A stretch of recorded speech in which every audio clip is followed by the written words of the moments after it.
guys. Hello. Oh, I wanted to change. Let's see.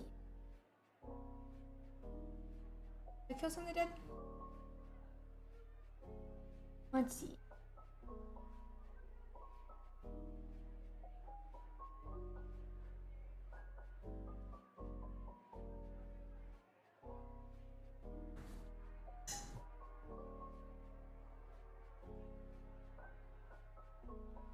Here we go. Evie is now seen. Hi guys, hello. How is everyone's day going today? Oh, I feel like I'm missing some part of my makeup or something. Like I feel like my face looks very bland compared to normal. I'm not sure what it is. But yeah, how is everyone doing? Let's see here. Yeah, no, tournament went so well yesterday. I am so appreciative to our entire judge team. It's absolutely was insane. I'm here to answer any types of questions people have while we wait for day 2 to begin. Day 2 is going to be starting in about 22 minutes. We had 1,300 players yesterday, which is kind of crazy. So yeah, guys, I'm very excited today. Maybe I'm just not supposed to wear this. I don't know. Maybe this was not a cutest necklace piece I thought it was. I like it. I don't know. Anyway, guys, how is everyone's day going? How are we feeling? Give me all the details. Superman, Richie, Robin, Rickster, Dawn, Nin, Ruin, Thyson, how are we doing? Why do we do all the commands? The commands? Why do we do all the commands?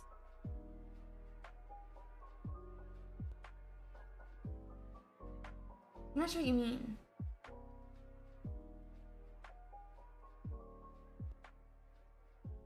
I'm so confused with what Pirate is saying right now. I did get Nightbot for YouTube, but I don't know how to mod Nightbot, so I'm still having some trouble. But I'm trying to figure that out still. So, hi guys. What does that mean, Pirate, so I understand?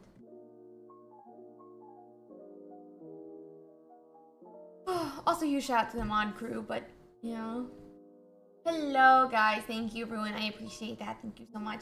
I'm debating if I like the necklace or not. I also did some weird things with my bangs today, and I'm feeling a little iffy about that. But it's okay. It's okay. So how is everyone's day?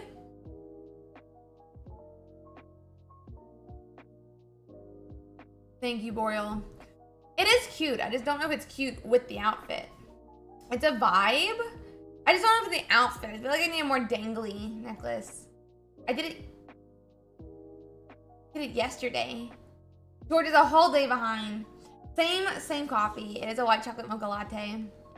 Hot. Thank you, Final Boss. It was so funny yesterday, guys. I was watching the chat beside me. I watched the whole chat. It was a little distracting at times. Oh. Today is better because I didn't burn it. You're right. It was very distracting at times. But everyone was like, Ursi, are you cosplaying? No, guys, I'm just wearing a dress. Guys, I'm just wearing a dress. Hair flip. It's a cute dress, but it's just a dress. No cosplay here, even though a lot of people do think I'm cosplaying in that dress. I don't know why. I don't always know why. I'm gonna do another announcement. We're about 20 minutes out from top 32. So, hair flip. So I'll be honest, wearing these really high ponytails every single day are giving me headaches. I gotta take some more Advil, I think. But bro, it's cute. What can I do? Oh, you think I need lace in the dress? I could see that, yeah. The problem is I couldn't find another dangly dress.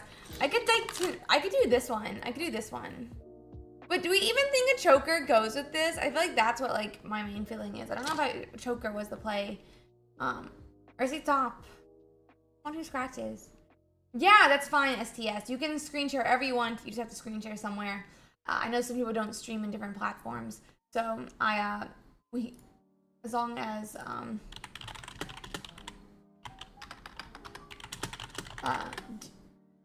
let's see. Yeah, so there's a video that should walk you through how to share screen on YouTube. It's exclamation mark. I don't know if I have it here actually, but it's in the announcement. It's in the announcement if you want to check out the announcement. So I do want to briefly go over, no, that's not true, Tasty. That is not true. So let's see here. I do briefly want to go over top 32 just to see what we have for today. And I actually got some really interesting stats together to really like discuss what we're seeing here. I collected all the historical win percentages against all the matchups they're going to be facing today. And I thought we might have some fun going over those. Let's see. Can I just connect it over here? Let's see, 1 second. It's gonna be real tiny for a second. A little bit tinier, I mean, for a second. But here are our historical win percentages. F11. So I did these for all of the different matchups. We are having a lot of Mewtwo tonight. Actually, I'm gonna keep it here for a second. So we saw a lot of Mewtwo. A lot of, let's go. Pirates got it for me, thank you. Oh.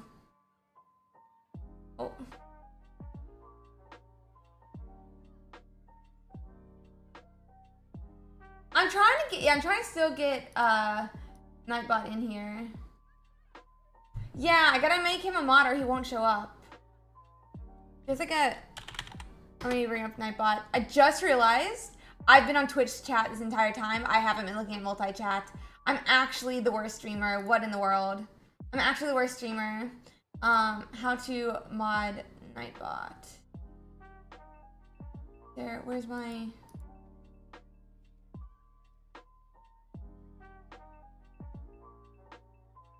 I'm actually the worst streamer. I didn't even notice this.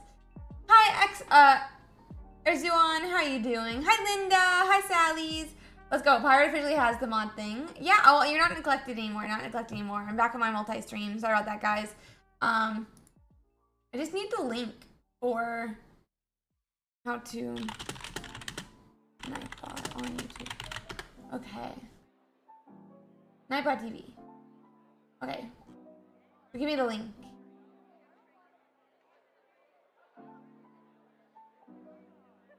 Thank you, I appreciate that, Kukino. I appreciate that a lot. Yeah, I like dressing up for the different streams. I like dressing up for the streams. It's how I personally, I don't know, it's how I like to do it, so. How do I get Nightbot on here, though? Dashboard. It's seeing the commands, it's just not using them. So weird.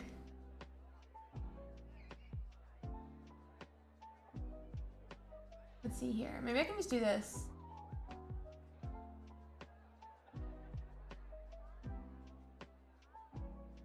Nightbot. Save. Now try it. How long have you been on Twitch for? I just hit my 2-year mark.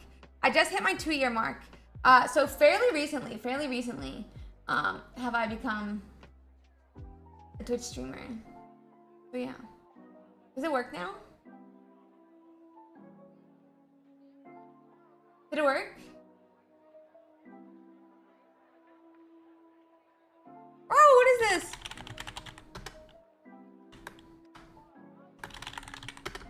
Oh my god. This thing is...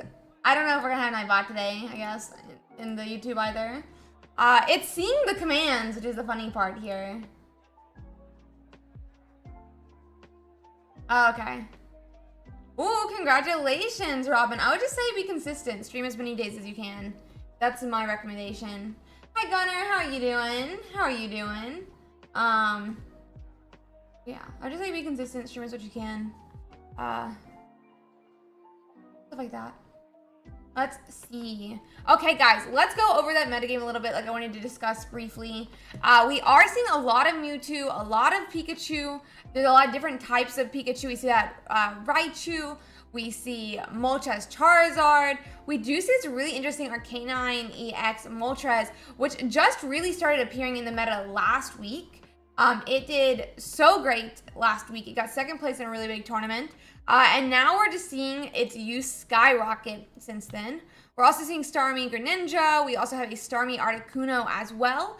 And so I compiled all the historical win percentages through my tournament. And it turns out Arcanine EX has actually kind of been around. Not that it's done great, but it has been around. So why don't we take a brief look at it? First off, this is actually the Mewtwo. This is the Mewtwo win percentages here. We can full screen it so we can talk about this a little bit. I'm going to make this a little bigger. Yeah. Let's see.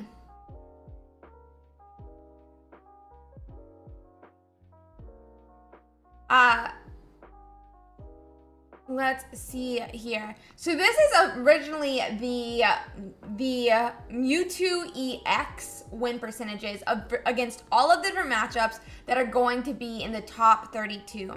So in top 32, these are the different Pokemon and decks we're seeing. I will say you kind of need to not really look at this orange line here.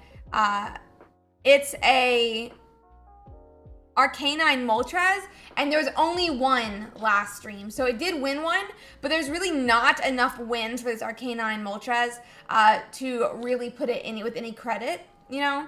And as we see more and more games go through with this, we are going to see changes into how these games are really doing. But I think really interestingly enough to me is that Raichu, the Substrika over here. Oh, you can't see all of them. That's kind of sad. And then also that Pikachu and that Zapdos. So I want to briefly talk about a new tech that is appearing in Mewtwo. You can see at the beginning, Mewtwo did not do great against the different Pikachu variants. In my first post-release tournament, it only had a 38 win percentage against Raichu Pikachu. It had a 50% win rate against Pikachu Zebstrika, but Pikachu Zebstrika really had not peaked in popularity at that point. It also only had a 43% win percentage against Pikachu Electrode and only a 37% win percentage against Zapdos. But at the time, Mewtwo was primarily Mewtwo EX, and that Gardevoir line. So it really relied on hitting every single Pokemon for Gardevoir to be able to consistently do that 150 damage every single turn. But recently, we're starting to see some techs in Mewtwo that are improving it instead.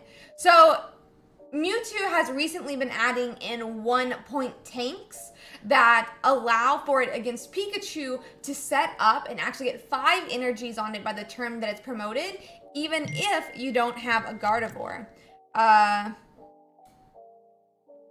1 second.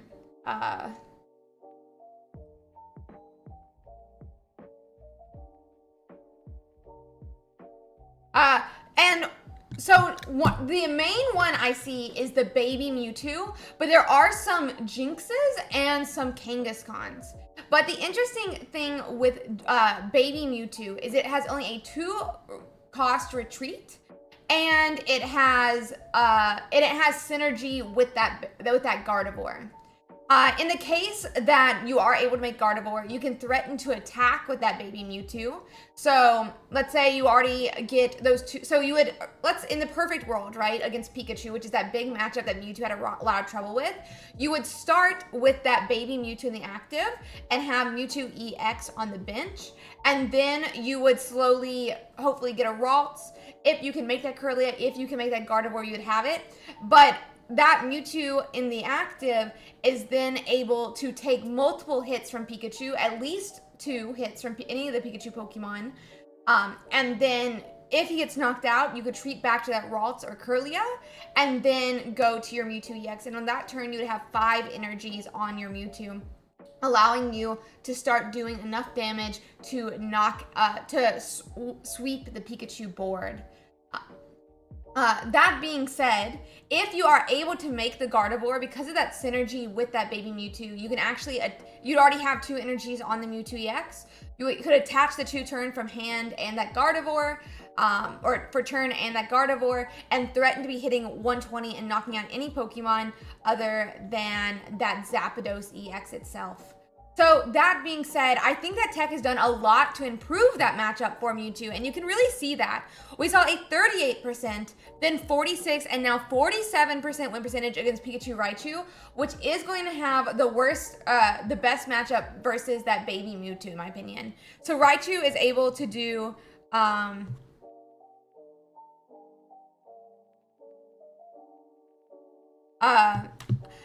that Raichu is able to do 140 damage, which can knock out that baby Mewtwo and set you back from what you would have wanted.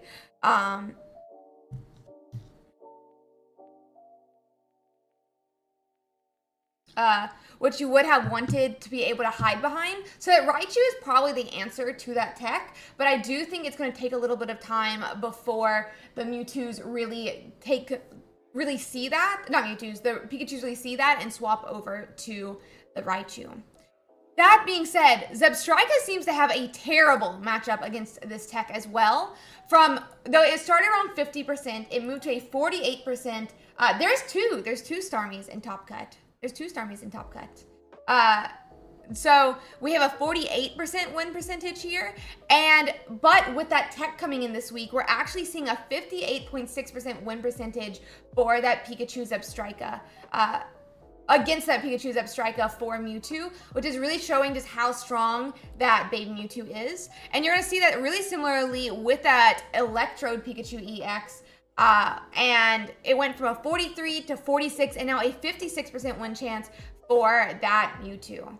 And then Zapdos obviously does have the chance of hitting enough heads to knock out Mewtwo EX and one-shot it.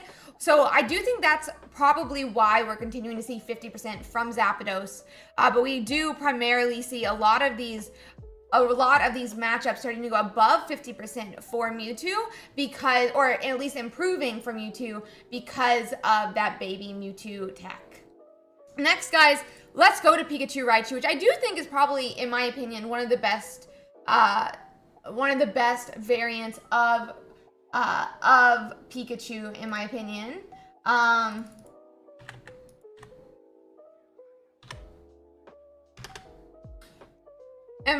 And you are really seeing that here with these win percentages across all weeks. This week, we're seeing that Raichu, almost across the entire board, is over 50% for all of its matchups other than Arcanine EX and Moltres EX. Arcanine EX is a very new tech. It got second place last week, and you can see here in this data that for the first 2 weeks of the tournament, Raichu, the Pikachu EX, never actually ever went against an Arcanine at all.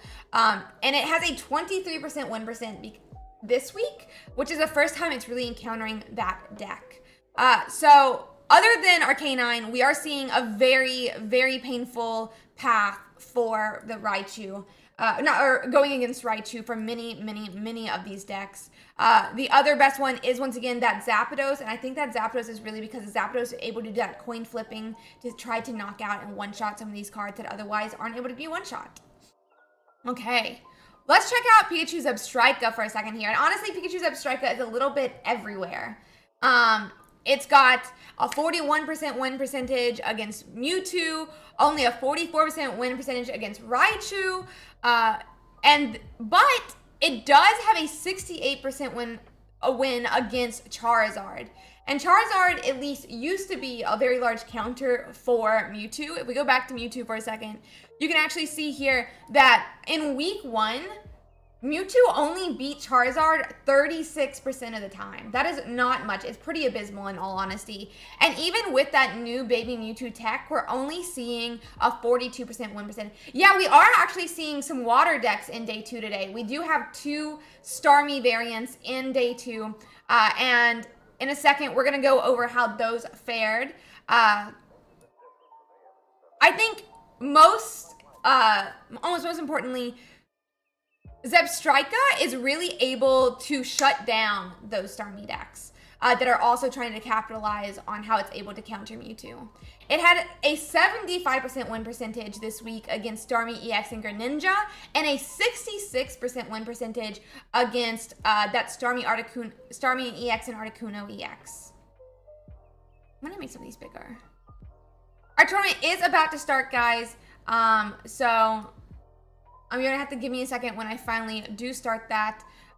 And then let's get to Charizard for a second. Charizard seems to be having a little bit of a bad matchup this week. It had okay numbers for a lot of the decks. Never's done like supremely well against Pikachu. In fact, its best matchup was against Zebstrika last week for those Pikachu variants, or Zapdos. And this week that continues when it comes into those Pikachu decks. But it is, once again, here to really fight against those Mewtwo's that are number one. You should not have to do any type of check-in for 32 until we start day 30, top 32. So it's going to be another 2 minutes before you need to do anything for top 32.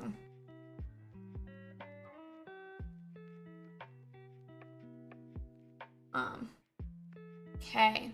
So we can look at Arcanine EX. This graph is not super reliable. I'm going to say that really quick because for a lot of the weeks, either Arcanine was not in the meta at all, or it only is like 1 or 2.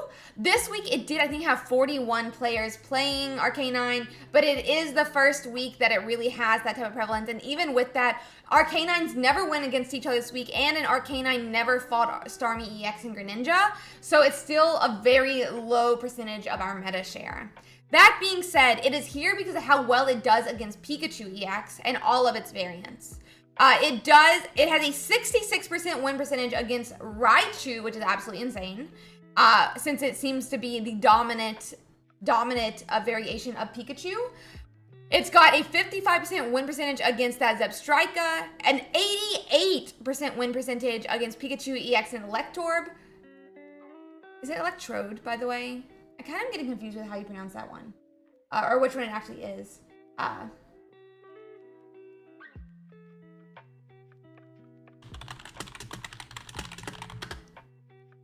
So then I will say, however, that it's not the best against the Zapdos line. And the Pikachu EX that runs Zapdos is able to do coin flips that allow it to have 12 tops this week. Yeah, it's had a lot of tops this week because of how well it's doing against it is doing against the Pikachu lines. Of course, it's absolutely dominating Pikachu right now in all of the meta shares. Why do I have? Oh, thank you. Okay, guys, it is time for the tournament now. So give me 1 second to get that started.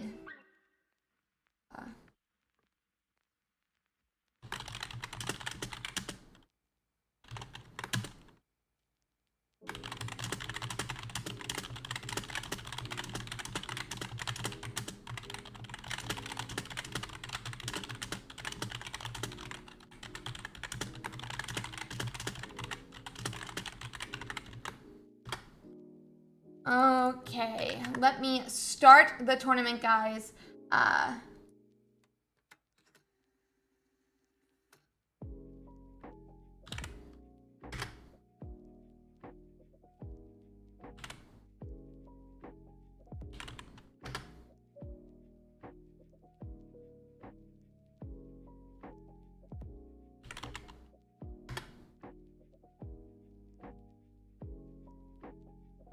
Okay. Let me just, my internet's, give me a second. Oh, it's just a start.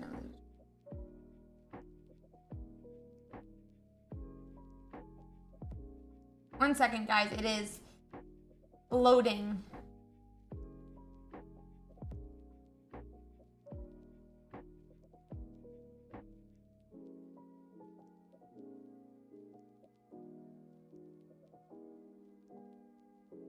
We're a little bit slow up there now, so give it a second.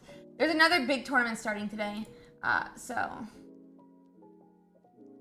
Wait, am I actually dropping frames? Am I lagging?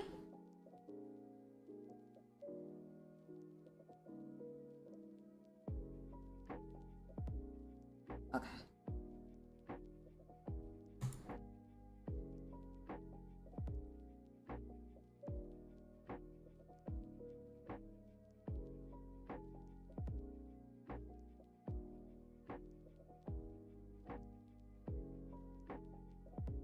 Okay, guys. And we are going to be starting the tournament now.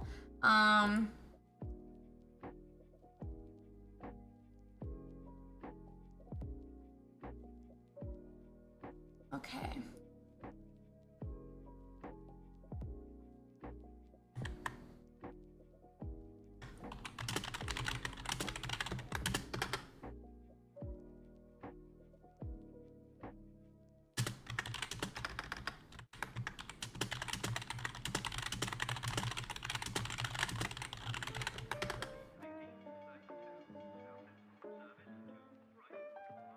One second, guys.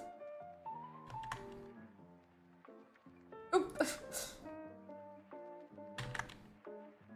We just...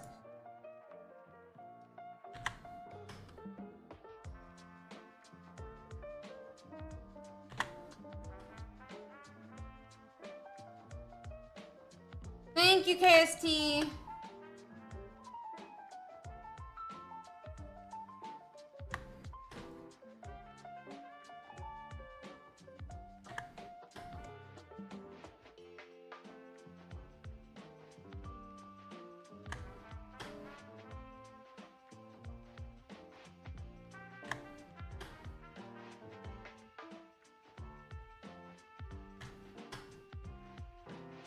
Okay. One.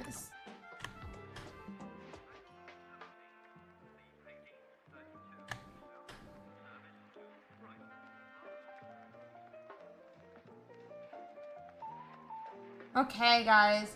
I think for game one, we are going to try to watch the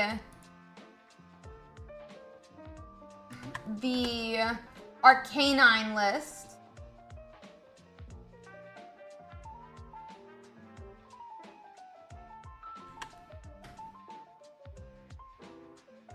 So let me get that up, guys. Okay, guys, let's go watch an Arcanine game.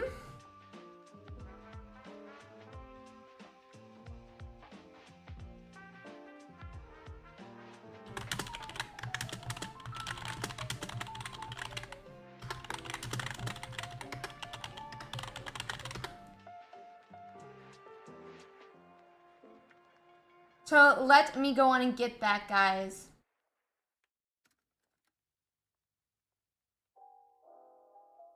Let me get that set up. We're gonna immediately go into the game.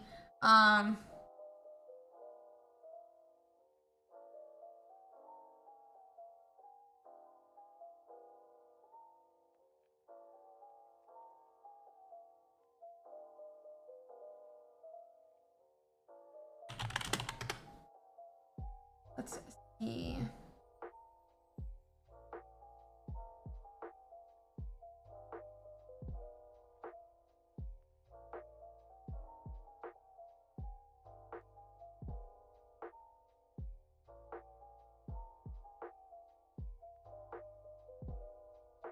Trying to find the game I want real quick. Oh.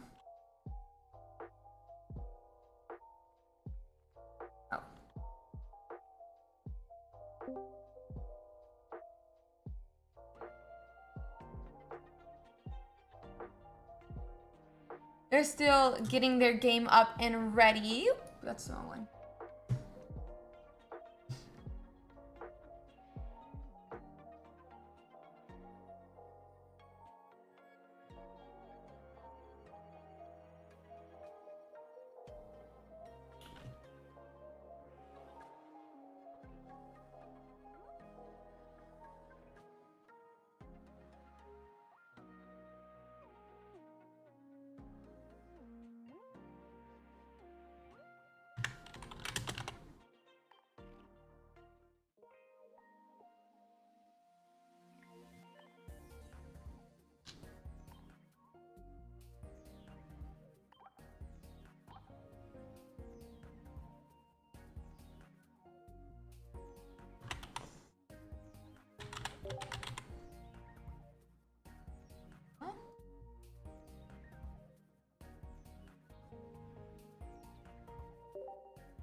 Okay, guys, we're gonna be getting into this game pretty shortly here. They are loading up now, and then we will be able to watch their games.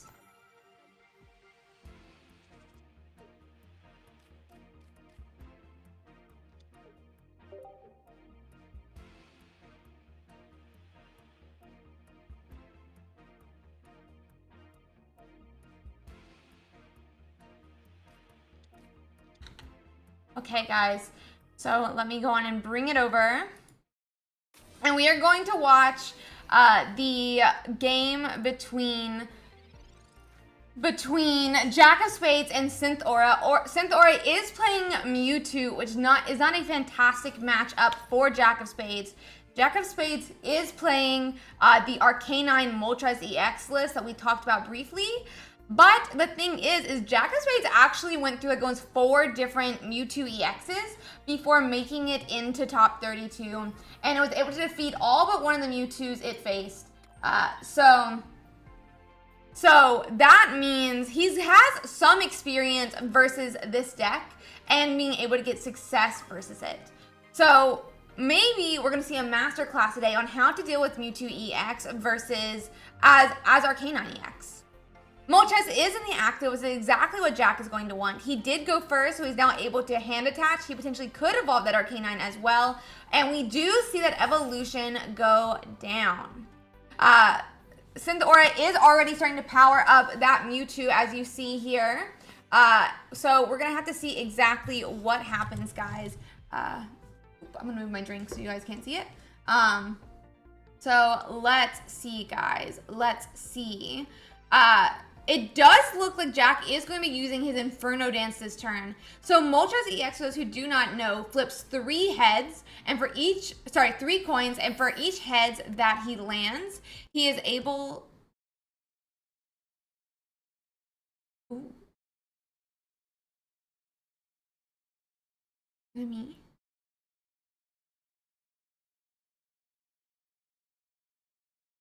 I think I'm good.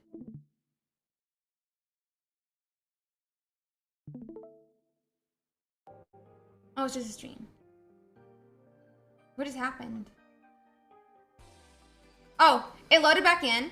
And so you flip 3 coins, and for each heads that you hit, you get to attach an energy to your bench. And in this, or a fire Pokemon on the bench. In this case, it looks like he did only get 1 heads, but we are able to load back into the game here on Aura's side in time to be able to hand attach to our Mewtwo and evolve our Kirlia and knock 50 damage into that Moltres now. Synth Aura is definitely going to be wanting to find their Gardevoir as quickly as possible. They are able to do 150 damage each turn if they're able to get that Gardevoir up and by going second. So we'll have to see here exactly what happens. If Synth Aura has an X speed, we could see him retreat back to that Mewtwo, and with the Gardevoir would be able to do that 150 directly into that Moltres and get the first 2 points. So let's see here, guys, exactly how this plays out. So we do have that Ralt in the active, like we mentioned. Those 2 heads do come down on the side of Jack of Spades, and that's going to be 4 energy on that Arcanine. He only needs 3. Arcanine's one of the few fire Pokemon that does not need to discard energy to do its large damage hitting attack. But he does, however, have a recoil that damages himself. So let's see, guys, exactly what happens here.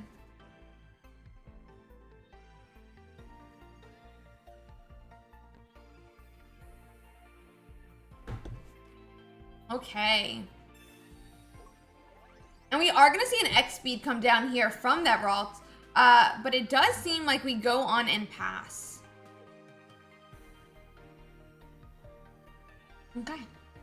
I'm assuming that X speed, if it wasn't just that time ran out, and I feel like time did not run out there, then I assume that was to stave off a red card.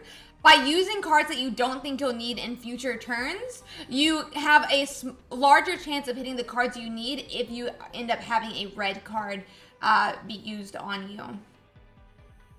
So let's here, we are getting Sabrina here. That does mean even if we do promote that Mewtwo EX, we are not going to be risking a 150 hit from that, not a 150 hit from that Arcanine that it can do with the Giovanni. But instead we promote that Kirlia up, and this Arcanine is going to be doing 120 damage into that Kirlia now.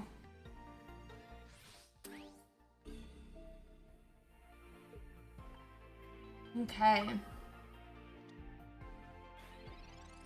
So we are going to see Mewtwo being promoted to the active here. With this turn, he will be able to do 150 damage directly into that Arcanine, who is the attacker for Jack of Spades.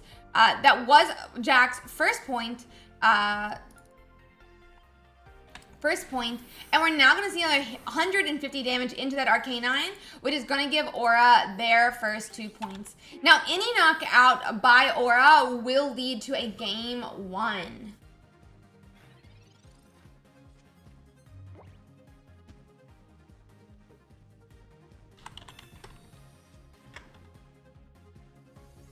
So let's see here, guys. Okay, so we do see that Moltres being put into the active again.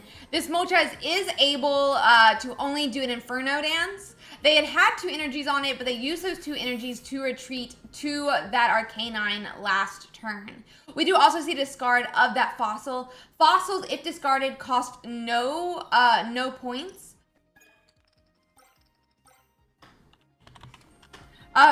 Costs no points, but if it was able to be Sabrinaed up in some way, then it would be 1 point that the Mewtwo could take this turn as 50 damage attack. But that other Moltres is also there to help stave that off.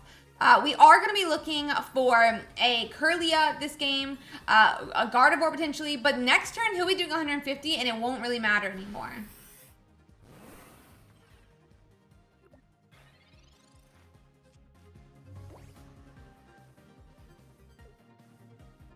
Let's see here.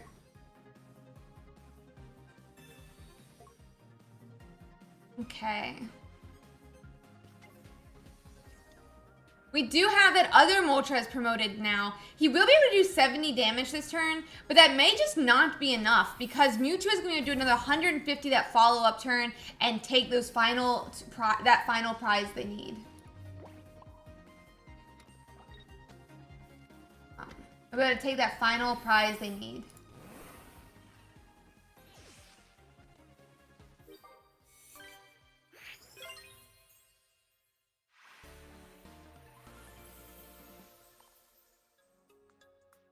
Hey guys.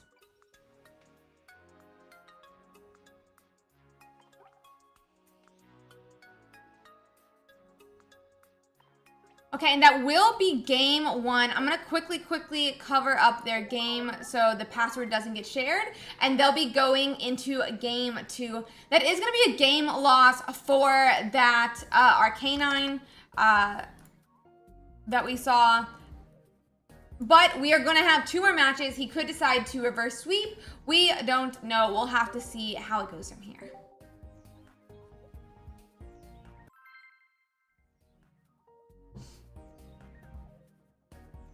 Okay, and we're going into the next game now.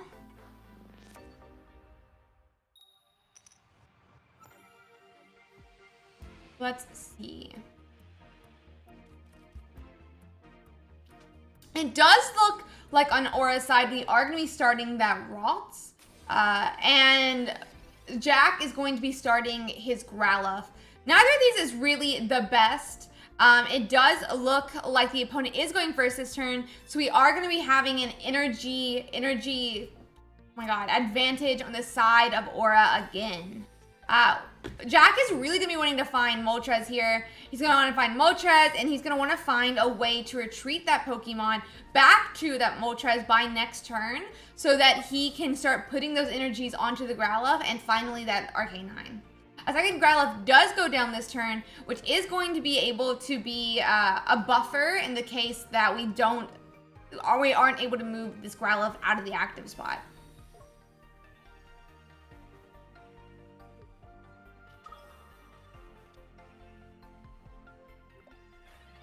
Okay, so we were able to retreat back with that Growlithe with X speed, and now we're gonna start trying to build up on the side of Mewtwo. Mewtwo does come down here, but getting that Kirlia, getting that Gardevoir is gonna be really important if Aura wants to assure a second win. It does look like we decided to hand attach here onto that Mewtwo now, and a Sabrina comes down to re-pull that Growlithe back into the active.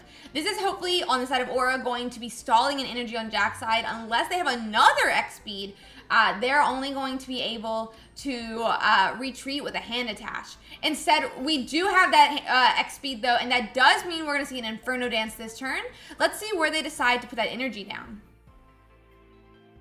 We could put on either, honestly, since no Arcanine has been made. And since Arcanine doesn't need to have multiple energy or excess energy on it since it doesn't discard energy, we could actually build up 2 on each and then choose in the moment. However, only one coin flips heads, and that'll be attached to one of the Growlithe's. A second Mewtwo does come down now. And we'll have to see exactly how this goes. We do have a research, which potentially will see a Kirlia here. But if we don't have a Kirlia, it's going to be another couple of turns before we are able to attack with 150 damage and start wiping Jack's board.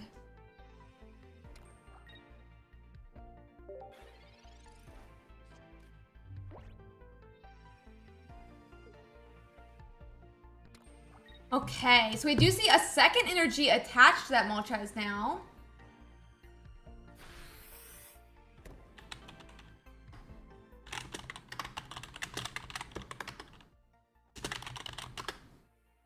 And let's see how this Inferno Dance goes. Oh, we get 1 energy, which should be enough to be able to attack with an Arcanine next turn if Jack does decide to do so. We're still looking for that Kirlia here, though, on the side of Aura. They're going to want to find that Kirlia. They're going to find that Gardevoir. But honestly, it's not going to be in time to do 150 this turn. And we're going to have to wait for the following turn to see how it goes here. A Pokeball does go down. Another Pokemon, that does mean a basic will be in hand. It is a little bit...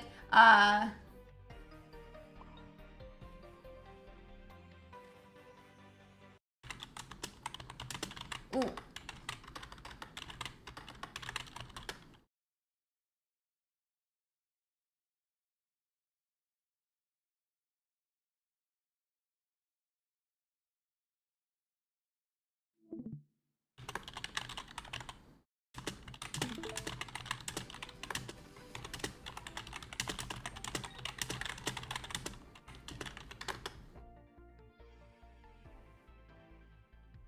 Okay, and we do now have that X speed on the side of Rotts. I do think we're going to be seeing a 50 damage attack here, but it's just not quick enough to be able to be doing that 150 that Aura would really like to be doing this turn.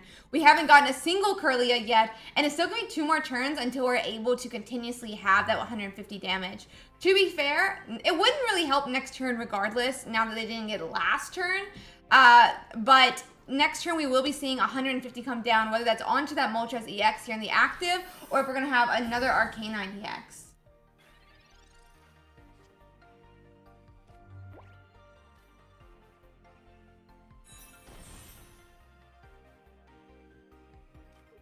Okay, guys, we do see that 70 damage from Moltres here, which is going to start chipping away at Mewtwo EX.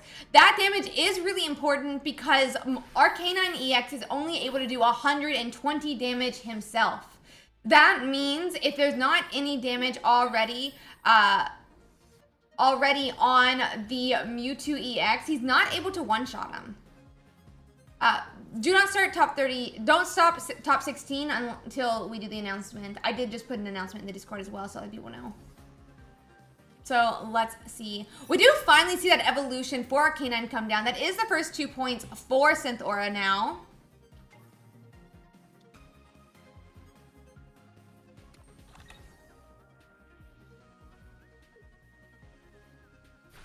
And that is going to be a knockout, though, for Jack of Spades. Because of that earlier Moltres damage, he was able to finish off Mewtwo EX and not have any damage, or not be able to be taken out, or be able to, and not get one shot first. is what I'm trying to say here. So we do finally see Gardevoir come down. We are not going to see another 150 this turn, but it is going to matter in the following turn. Because our Arcanine has to at least two-shot Mewtwo, Mewtwo has that time to power up, get more energies on him, and keep going. That being said, if our Arcanine does have a Sabrina, this could spell the end for Aura. And we do see a Sabrina come down. Arcanine is going to be able to one-shot this Gardevoir now with his 120 damage, and that'll be a game 2 for Jack of Spades.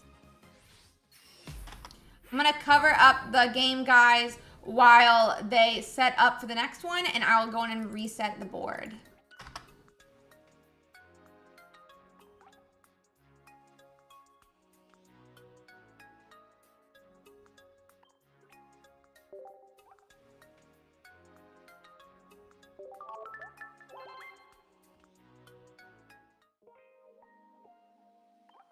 And we're into a game 3.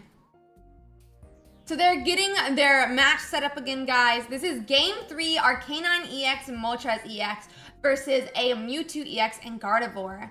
So let's see here. I'll bring it back up. And we are going into game 3 now. Our Mewtwo is going first this time, which does mean he's going to be a little bit on the back foot when it comes to energy. But it does give him more time to get that Gardevoir before it really matters. Okay.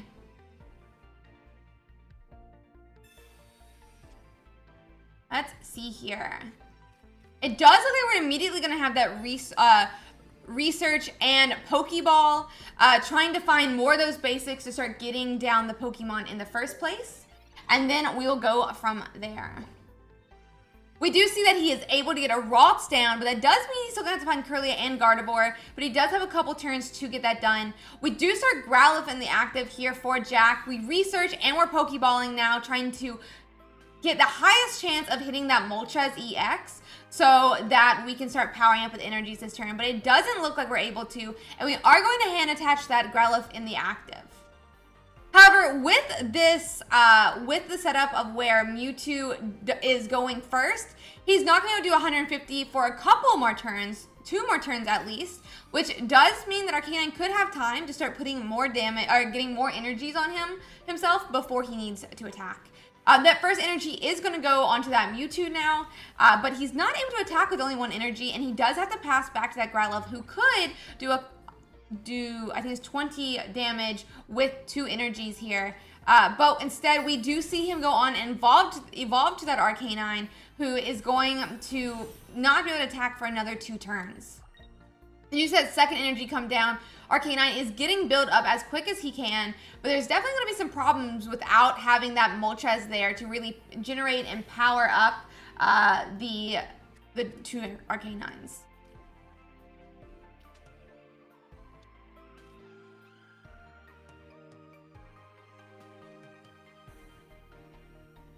Okay.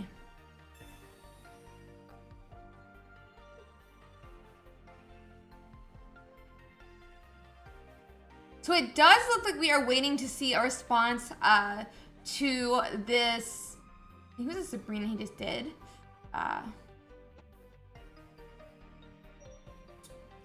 So we are now putting up that fossil, which is going to be 0.1 for Aura, which does mean if we are going to be able, if we can knock out an Arcanine EX, that will be game 2 for Aura.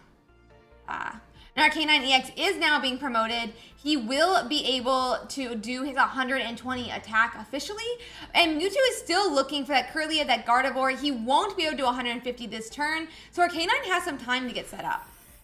That 120 does come down now onto that Mewtwo, and do finally see potentially an evolution here with Kirlia, which could mean that we are only a couple turns away from seeing that 150 damage every single turn.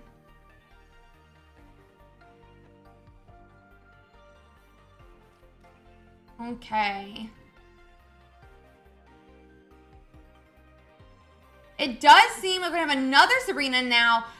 from Aura, which is going to force up that no energy Arcanine. This is going to be really interesting when it comes down to this Mewtwo here, because Mewtwo just isn't ready to be able to one-shot these Arcanines, meaning he doesn't want Arcanine to be knocking him out just yet. If there's a way for Arcanine to one-shot, to knock out the Mewtwo EX here, that would mean that the second Mewtwo EX would not be able to be powered up, and we won't be seeing 150 just yet. Oh, but we do see that X speed come down, which is going to spell a disaster for Aura potentially. The powered up Arcanine is going to make its way back to the active, and he's going to be able to knock out this Mewtwo EX in the active. That does mean that Aura has no set up Mewtwo's, and he could have some problems this turn. There is no current energy on Aura's side, and we don't have a Gardevoir down yet either, which does mean that we may only be seeing 50 damage from this Mewtwo here. Oh, but we do actually finally see Gardevoir now. We are able to do 50 damage into the Arcanine EX, but we're definitely going to have a problem if Jack of Spades has a Sabrina just like last turn. A Sabrina would mean that the Gardevoir or the Rots would be able to take the win, or take the win for Jack. So we're just gonna have to see how this goes here.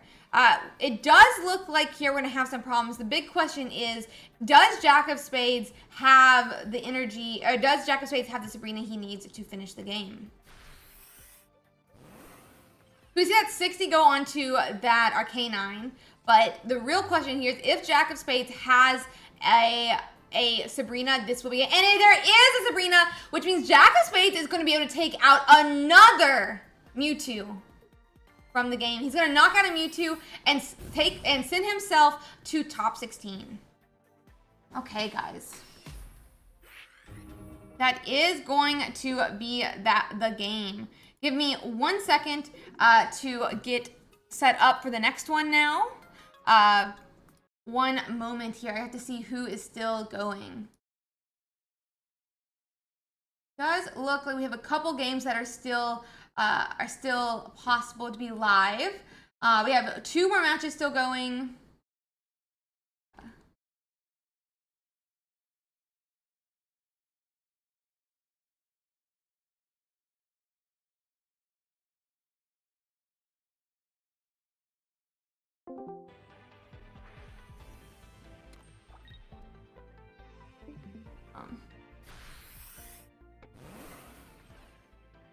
They're currently 0 and 0.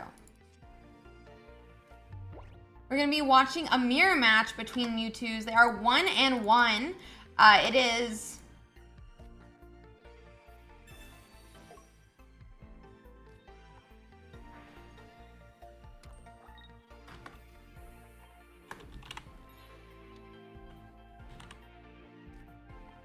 Nolito versus Goo.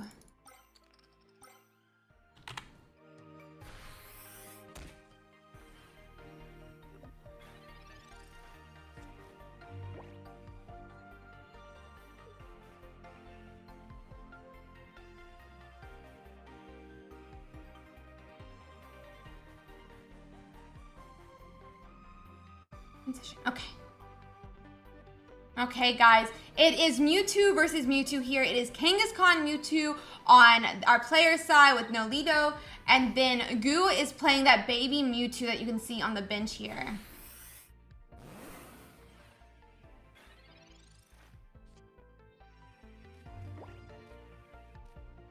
Kangaskhan is already doing damage with just that one energy. With just that one energy.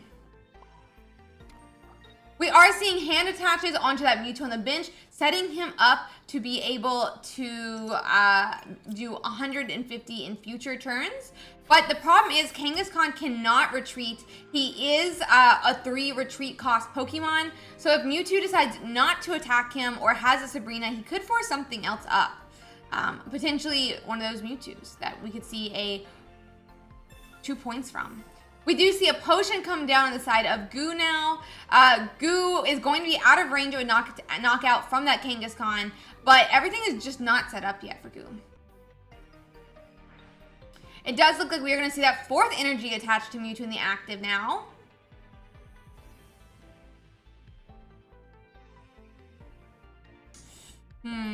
And we do see that baby Mewtwo promoted. That does mean next turn this baby Mewtwo could do 120 damage into that Kangaskhan. And with Goo only having 1 set up Mewtwo right now, this could be a problem for Nulo.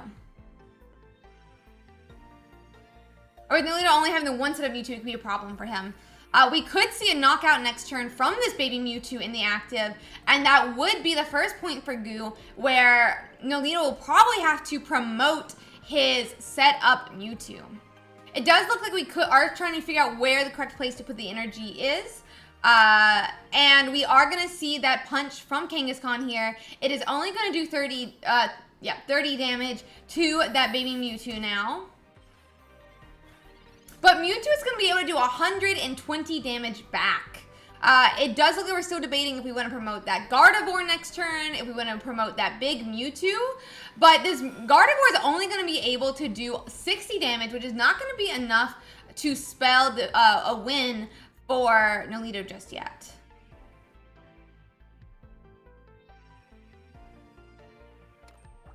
Okay, and we are seeing these energies attached to that baby Mewtwo now. That is going to be 4 energies. That is going to be 120 damage into the Kangaskhan. And that is going to be 0.1 for Goo.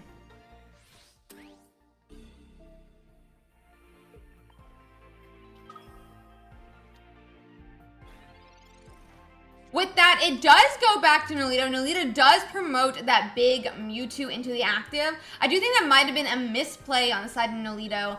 That means that the other Mewtwo will be able to put up... Oh, but there's a Sabrina. There's a Sabrina. Sabrina does change this around a bit, but Nulo is currently at 0 points. So while we are able to put up this other Mewtwo EX, it could still be, I mean, he'll be able to take 2 points, but with this Mewtwo EX active, if he keeps it in the active, the other Mewtwo can knock it out with 150 damage. Are we going to see a retreat back into that Gardevoir is a question I have, but that will mean it won't be able to do 150 damage for Nulo if he promotes it again, unless he has 2 X speeds.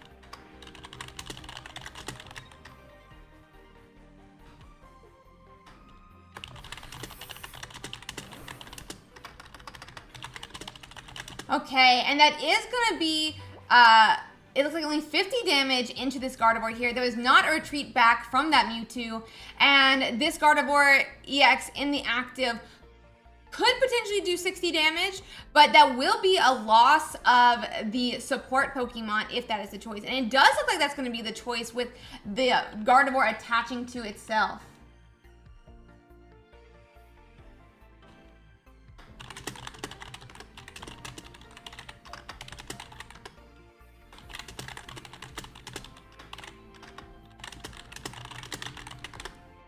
Okay, guys.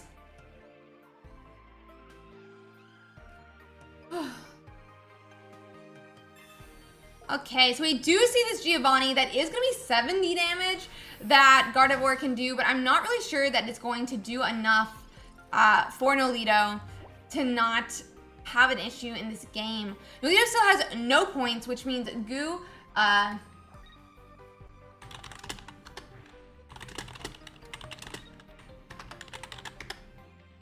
Okay.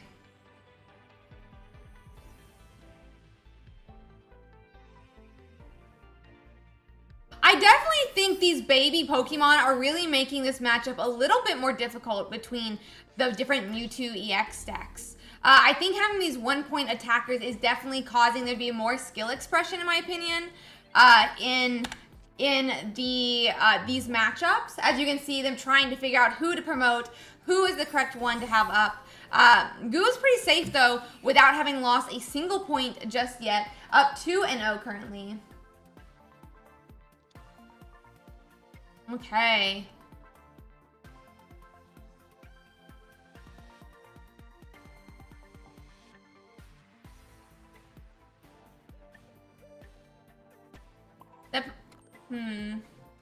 It does look like we're gonna have that 150 damage now from this big Mewtwo in the active. However, that is the first 2 points for Nolito, meaning if Nolito is able to knock out this Mewtwo in the active, Mewtwo EX in the active, Goo will be able to take game 3 and secure his place in top 16.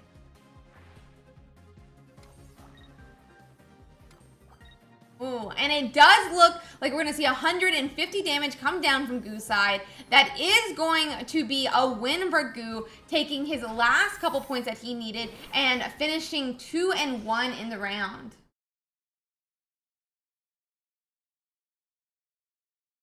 Oh, let me her up.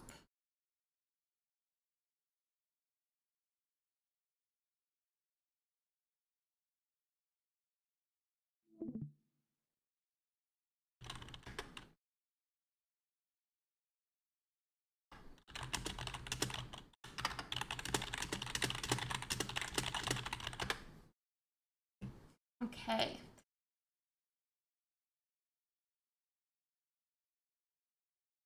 Okay, guys, that is top 32. Let me find us a top 16 match. I'm going to announce shortly that they can start.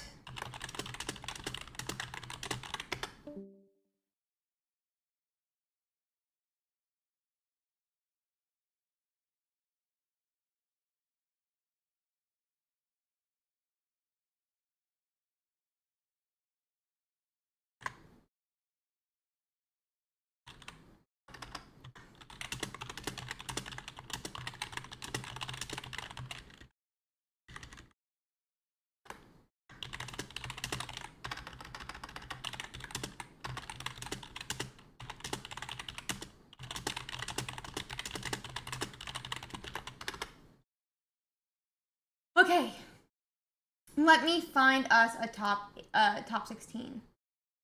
Let's see here.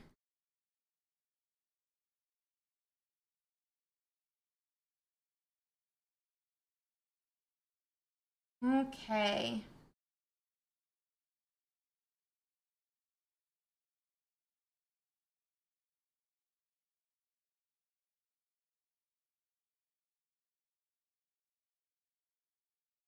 Okay, guys. Let me find a fun one for us to watch real quick. So let me see here.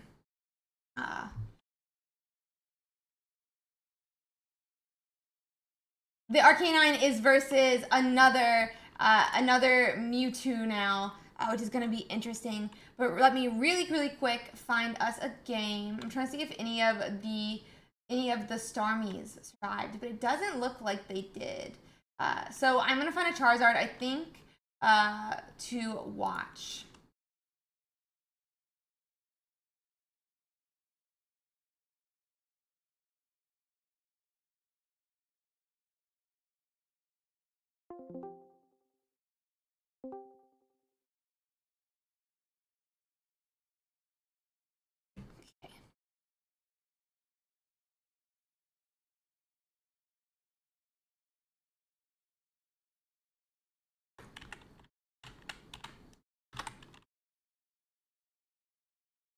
It is a Raichu Pikachu versus the Charizard, which is definitely going to be hard for the Charizard. It's one of its worst matchups for Charizard, like we saw earlier today. So let me. Oh, I'm just like, for some reason I didn't realize I wasn't in. Okay.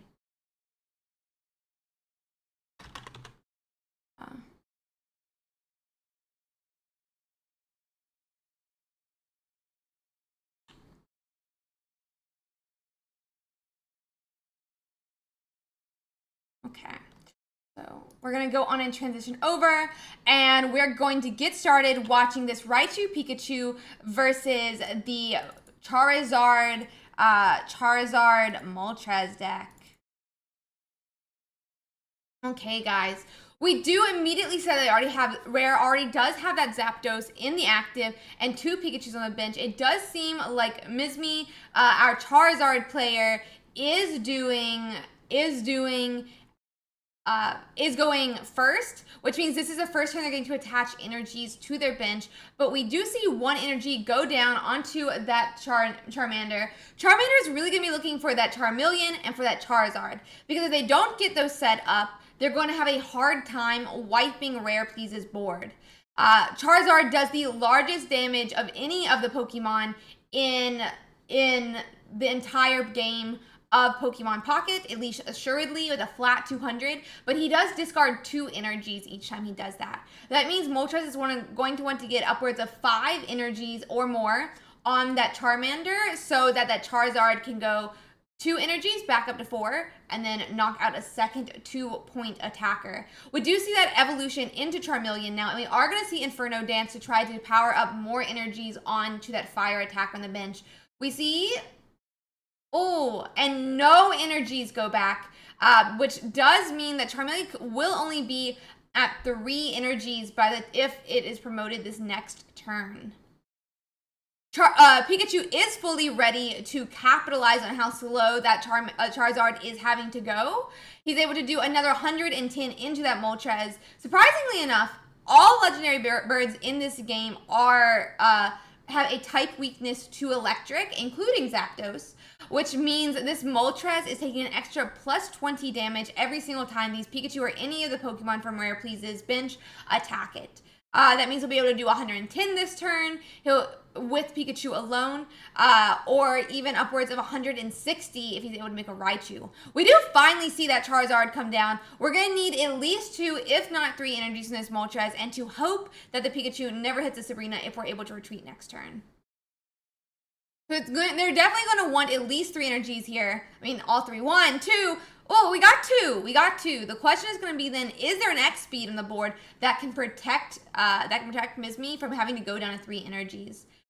So it looks like Rare Please is retreating now. They're not going to want to give 2 points too early into the game. That was 2 points when they knocked out that Moltres last turn.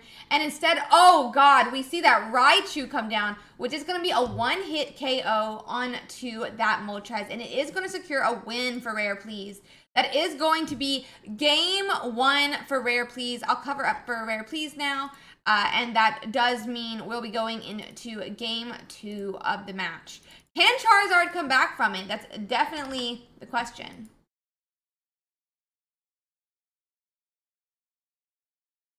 Okay.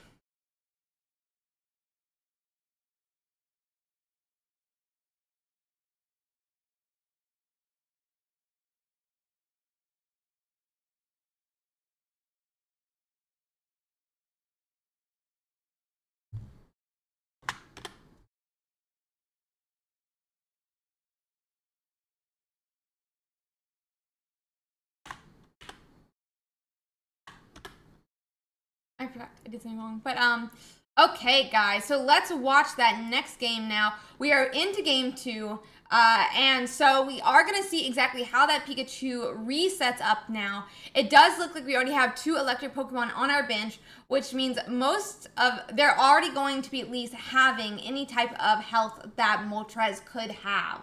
That's almost 80 damage, but they are going first, which does mean we are going to be on the energy back foot for that Pikachu. Not going to be able to attach energy till his next turn, and they won't be able to attack till that following turn even then. Charmander does come down for Misi, and Misi will be able to attach an Inferno Dance and start powering up that Charmander if it can find that Charmeleon Charizard. Let's see here. We do see 1. Oh! 2 energies going onto that bench now. Who will we decide to put? And we put them on the Charmander immediately by Misi. Misi's going to want a Charmeleon next turn and a Charizard that turn after, which is going to be so important if Misi wants to hold on and win here. Pikachu still can't attack just yet, but we do see that energy and pass. And now we're seeing a Sabrina from the Moltres, which is going to try to delay the energies. By Sabrining, that means that Rare Please is going to have to find some way to retreat that Zapdos or start spreading energies instead of putting 2 energies immediately on the Pikachu. We see that Inferno Dance come down and a Charmeleon, which is exactly the game plan that Misi is going to want if he wants to win. We do see 2 more energies going back onto that bench, which just means Charmeleon is going to be fully set up now. That does look like it is going to be a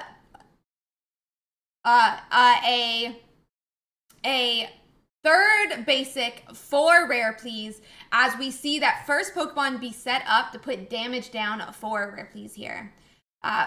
Rare Please is not going to be able to knock out just yet, though. He'll only be able to do 110 damage into this Moltres. If Misi has a Charizard, they'll be able to retreat back and avoid giving Rare Please any points before they start taking their own. And we do see Charizard EX come down. Will they decide to retreat? We do have an X-Speed as well, which means Misi will not even have to spend a second energy on this retreat, but they put up the other Moltres. And we see a concede now from Rare Please. We are now 1-1 in the game. They conceded.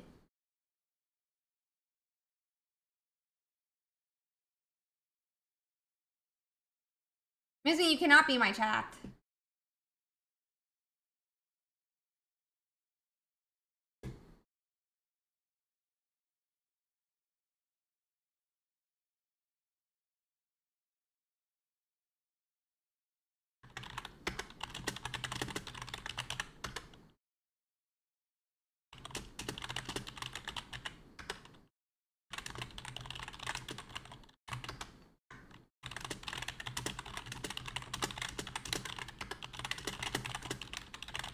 Okay, and we are going to be getting a game 3 going.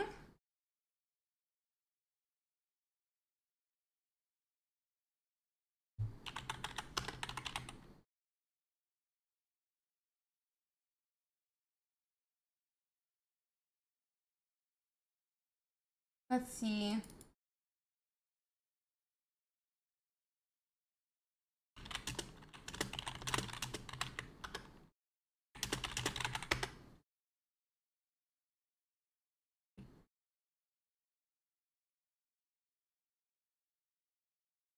Okay, so we're setting up for game 3 now.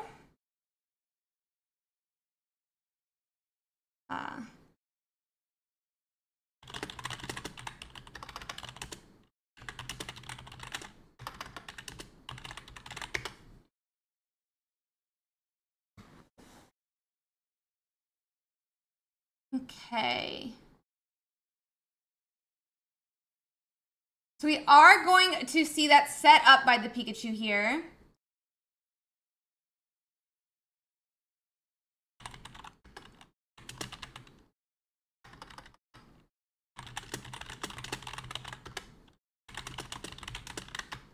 Okay.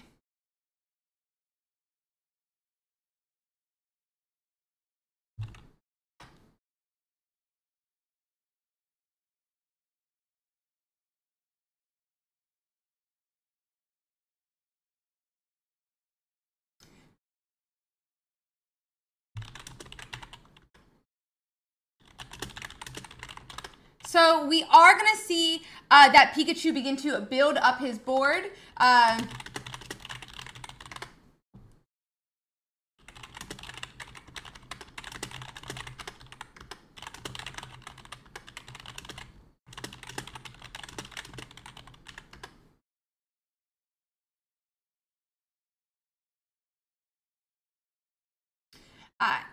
But the Pikachu only has this Zapdos and Raichu build up. It does look like we are going to be able to go on and attack into that Moltres EX now, which does mean that we are going to see that first damage come down. There's still not any Pokemon on Moltres' bench to be powering up back to, which does mean we're going to have some problems here.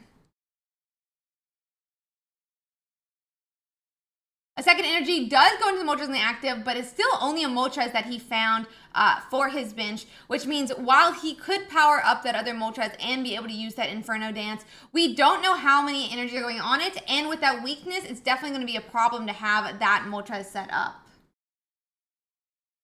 No energies are landed with that Inferno Dance, and we are going to see that, let's see here.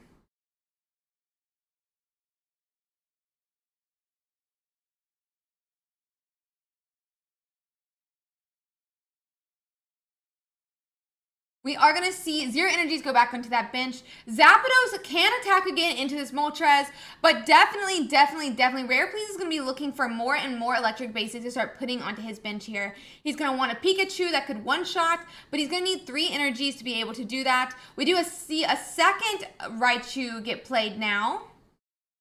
And we're going to see another Peck go into that Moltres.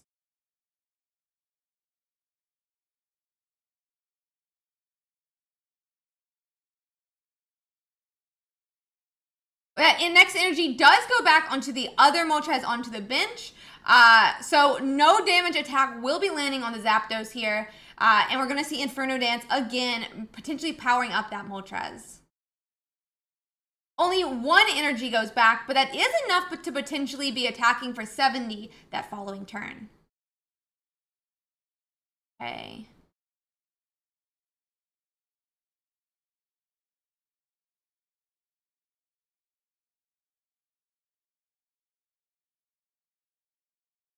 Okay, here.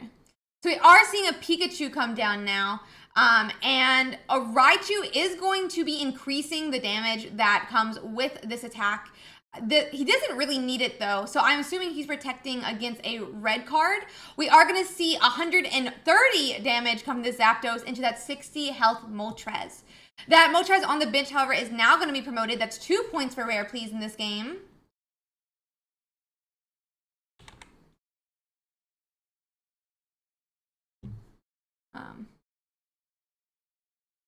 And finally, that Moltres is put into the active. We're going to see, I assume he's going to attack here with that energy that got put back onto him. That'd be 70 damage into the Moltres, which does put the Moltres on onto the Zapdos, which is going to be a concede from Misi. Misi does lose game 2, and that means Rare Please is going to proceed. Okay, let me find us another game to watch, guys, from the top 16.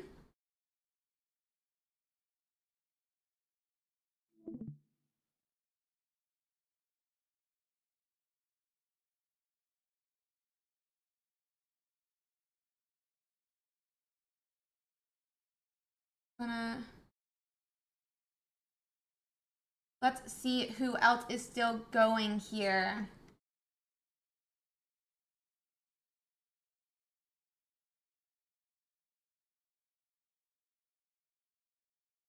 All good.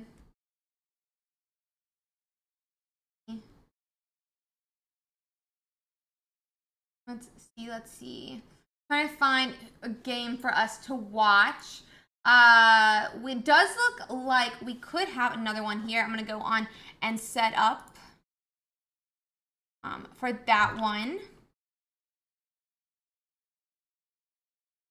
Who is streaming for them?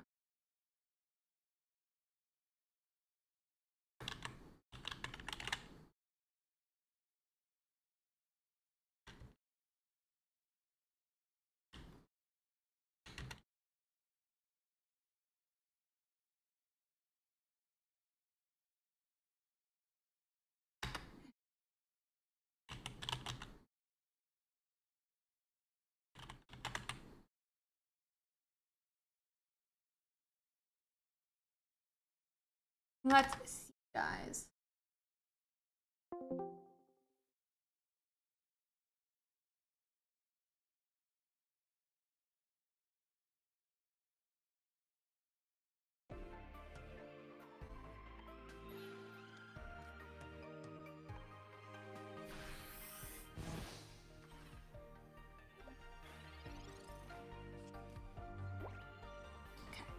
We're going to transition on over now. It is Mewtwo versus Mewtwo. we are pretty set up on Hamon's side. That is 3 energies on one Mewtwo EX and 1 energy on the other. And we are finally seeing that Gardevoir come down on the side of Hamon. Deck here does have 2 Mewtwo's on his bench and a Kirlia, but we have 1 energy on the Ralts sitting there and 2 on this Crown Mewtwo all the way to the right. 150 damage is going to go into that Kirlia, which is going to be a bit of a problem for a deck in the future. That is the second point for Hamon now. Hamon is already up game 1, so a second win would mean the end of their match. We are definitely wanting to find Kirlia, Gardevoir, but we're a little bit too far behind right now. Giovanni does mean that we are going to see a 60 damage attack, but that might just not be enough to secure Deck's win.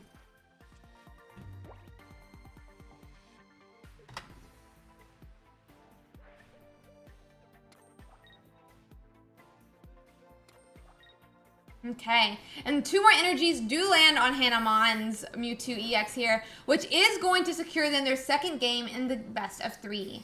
So that will, guys, be the end of this match.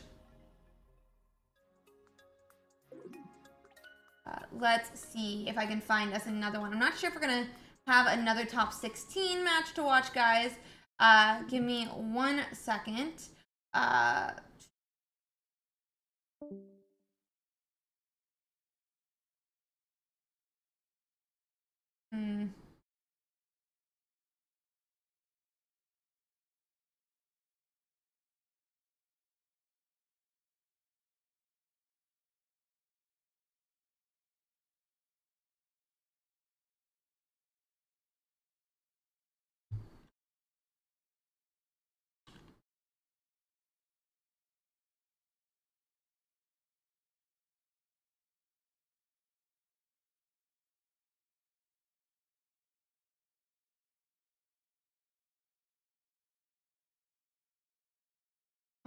One second.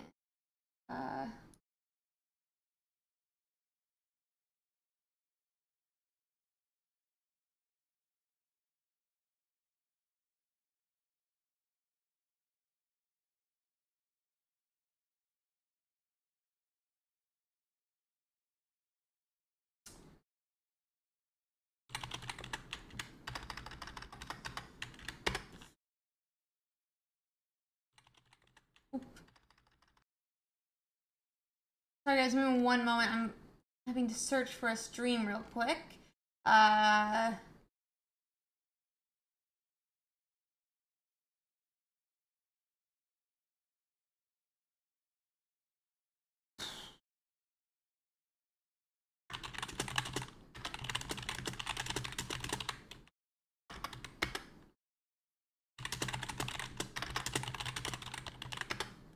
We can just hop it.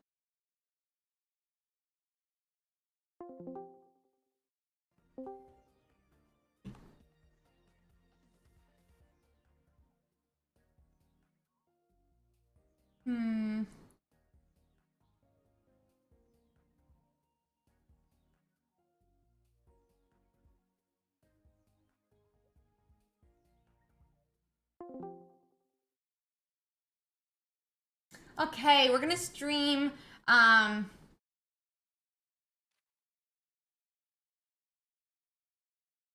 very confusing. We're gonna stream another game, guys, really quickly. They're currently in game 2, so let me pop that up real quick.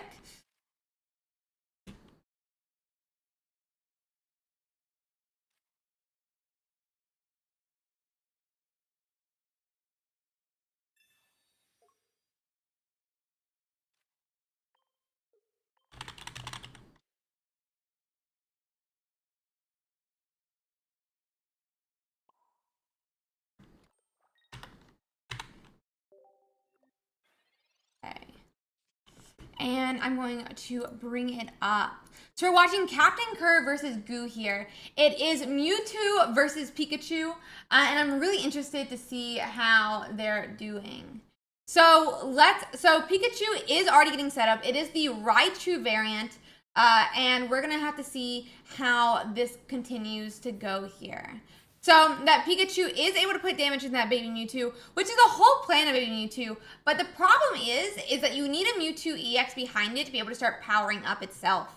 And we don't have that Mewtwo EX to come down just yet. We finally do find Mewtwo EX, but it is a little bit too late. We could potentially see a retreat here from this Gardevoir so that it could power up the Mewtwo EX, but that could potentially spell an end for this run. Captain Kerr is up 1-0 in this series, so let's see how it goes. We are going to do 50 damage with Mewtwo here. That will put him, this Pikachu, to 70 health, but we are still looking to get this Pikachu still going to put 90 damage back into this Mewtwo, and that could very easily seal the deal. Any Pokemon following up would be able to beat it, and it does look like we might actually have a Giovanni Raichu, which will knock out that Mewtwo EX.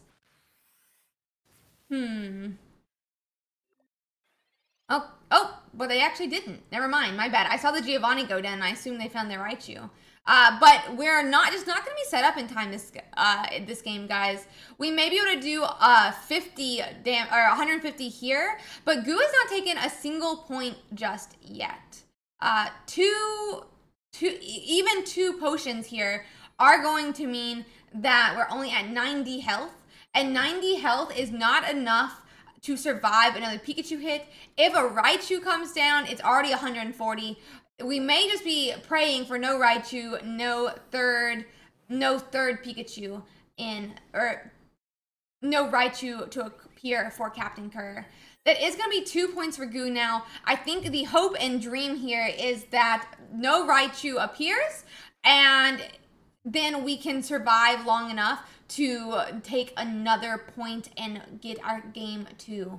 We do see Lieutenant Surge onto that Voltorb, and that is just going to be enough to knock out that Mewtwo. That does mean we are going to see a win here for Captain Kerr. That is going to be a 2-0, which means Captain Kerr is going to be able to proceed to the next step. And we are about to start our top 8. So give us 1 minute, guys. We're about to start top 8.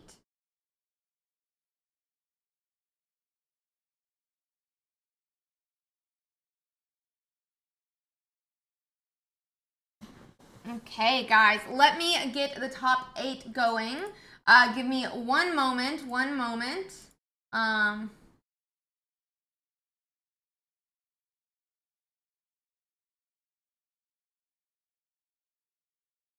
okay.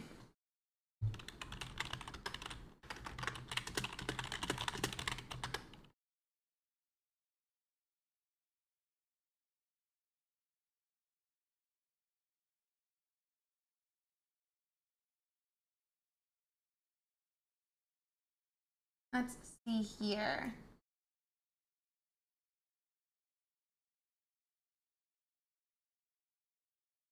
We do, guys, thus far, we still are seeing, we can quickly glance over to where the standings are at right now so that we can have an idea while we get that top 8 set up.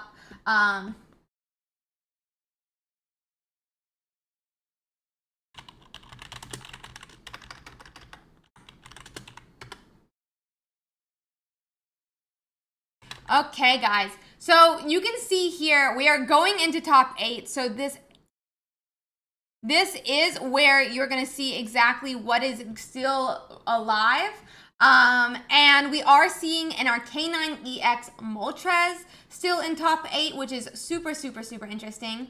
We're seeing that there are 1, 2, 4 Mewtwo EXs and 3 Pikachus. This Arcanine is definitely going to be hoping that he hits into a Pikachu very soon. He has near an auto win with Arcanine EX thus far. But even Mewtwo and the game plan that they are bringing to this match is really focused on beating those Pikachus. And I think that's partially why we're starting to see these become smaller and smaller percentage of who is left in our top 32.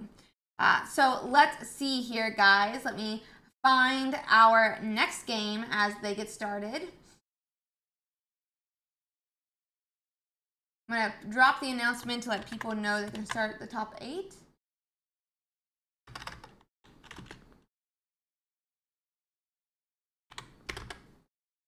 And we will find us a game. Let's see who's going.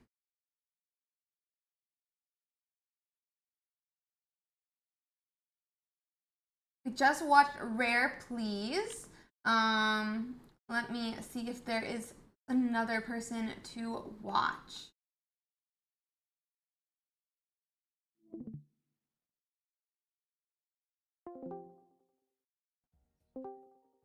We're gonna see.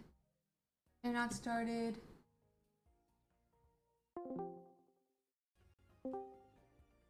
They're not started.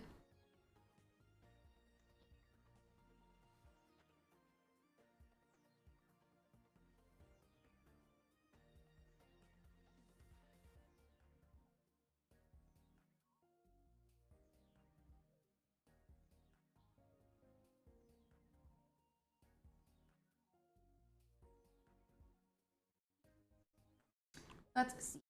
Ready.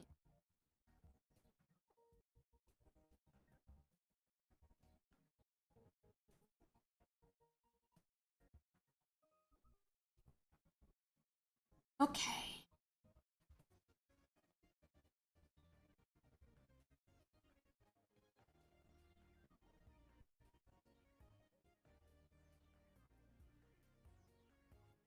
Okay, I'm waiting for people to get their games up, guys.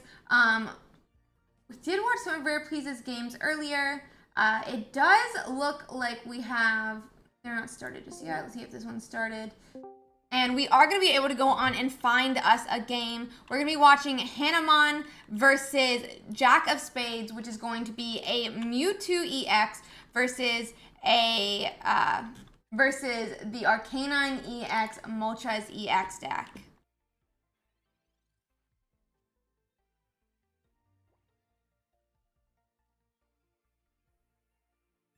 So let me get that up.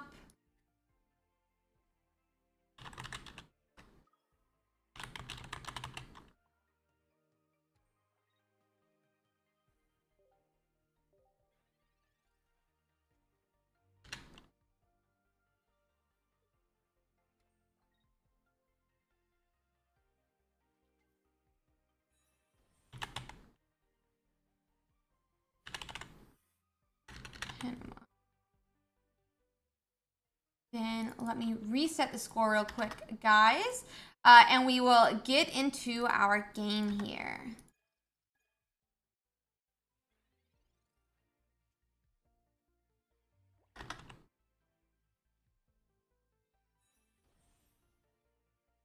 Okay. So, guys, we are watching a Mewtwo EX versus the Arcanine EX. I'm really excited to see how Arcanine is doing. It's doing so well. It doesn't have the best matchup against Mewtwo, but Jack of Spades has really been pulling it off. He's beaten, I think, 4, now 5 Mewtwo EXs, and we'll have to see how they continue to go.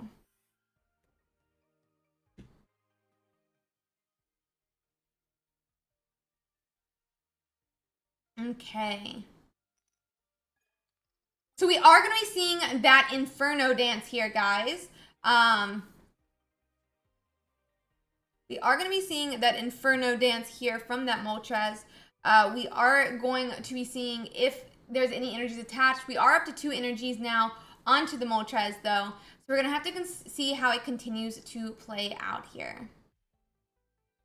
So on the side of Mewtwo, we already do have a Kirlia set up, 2 Kirlia set up. We are really looking for that Gardevoir EX so that we can consistently do that 150 damage every turn. The Arcanine is not able to one-shot Mewtwo, so he does have a little bit of time to get set up, but it's going to be really interesting to see if Hamon can outpace him here, get going, and start seeing some success against this deck. Okay, guys.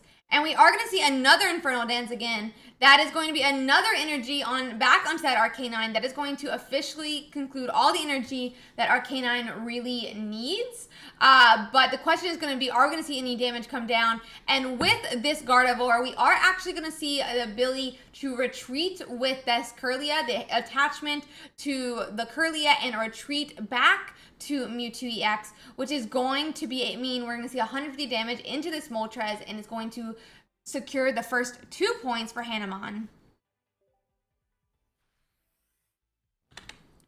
Arcanine is already on that back foot here. Arcanine can only do 120 damage in that Mewtwo, even though he's fully set up, which does mean he's going to want to find some way to delay more energy on that Mewtwo, but still get more damage onto it, which is not really possible. Instead, we're going to hopefully see here but that is his hope and dream here. Mewtwo is able to one-shot Arcanine, while Arcanine has to two-shot that Mewtwo back. He does that 120 damage into that Mewtwo EX. But now, with that Gardevoir EX and the attach for turn, that is going to be 150 directly into that large fire dog. That is going to be 150 here. That will be game 1 for Hamon and versus Jack of Spades. I'm going to cover up their game for a moment here now.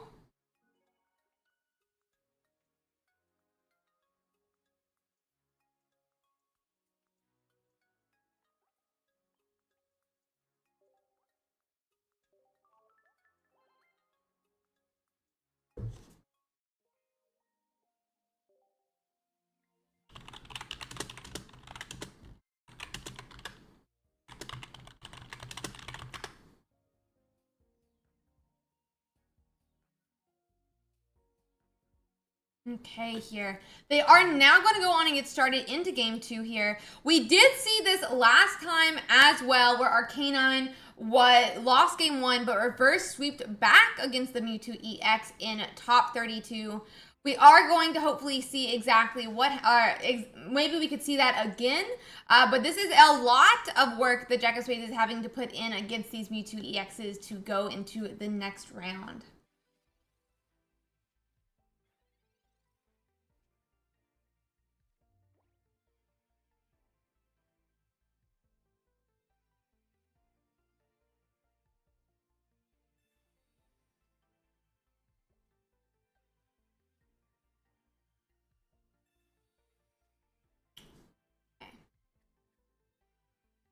Okay, guys, okay. So we are seeing that Jack of Spades was able to get a Moltres and Growlithe. And on the side of Hamon, they are going second here. They're getting that Ralt and they're getting that Mewtwo started up. We are really going to be looking for that Kirlia, for that Gardevoir, if we want to be able to outpace Jack. Because once Jack is set up, he doesn't really need much else. He is just able to keep attacking and keep attacking. We are going to see those 2 energies now from that Moltres directly back to that Arcanine, which does mean we could potentially, with an X-Speed, see Arcanine as early as next turn. And we do see Kirlia now. That does mean we're still looking for a Gardevoir on Hamon's side, and we are at 2 energies with this Mewtwo EX. This is a pretty good start for Jack. If he could get a retreat and oh nope, but that second hand attach is going to go onto Moltres now. That does mean we're going to see another Inferno Dance, and we're going to start putting those energies back on that Growlithe again. No evolution just yet.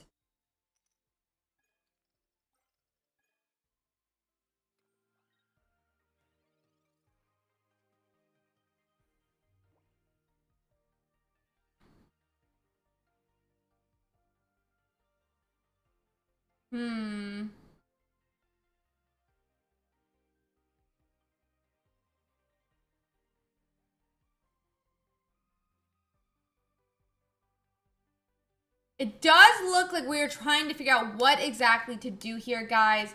We may be hoping to evolve. We may be wanting to retreat. Hamon's going to have to figure out the correct way to do this. in hopes that they can do 150 this turn and not risk any damage on that Mewtwo EX. This is game 2 for Jack of Spades and Hamon. It is 1-0 Hamon. And Jack of Spades is fighting to be able to keep that Arcanine EX in the top cut. We do now see a Gardevoir being built, but that does mean we're going to need 2 energies to be able to retreat here, unless we have an X speed. But it does look like we're just passing with that Gardevoir in the active. A Sabrina could mean that we're going to be seeing energy go down onto that, energy on Moltres does mean we can see some damage go down onto Gardevoir. And with the Sabrina, that would mean that damage would actually be going onto Mewtwo. That's almost a perfect setup for Jack of Spades, assuming that he's able to get Arcanine in the next turn or two. He's able to put 70 into that Mewtwo now, which means even if he's able to find 2 potions, it's not going to be enough to stop an Arcanine attack from knocking out the Mewtwo. We do see research come down, and that does mean we're going to start looking for different pieces. A potential another basic is being played on the bench. We may want to see a retreat to protect this this Mewtwo, but it could Hamon could make a bet and say, no, you're not finding a Giovanni or you're not finding an Arcanine next turn. And we're gonna have to see exactly what happens here. There is still the Gardevoir attached that can occur here to do 150 into this Moltres.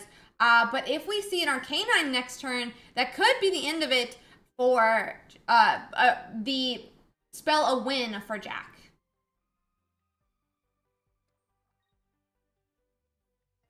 Okay.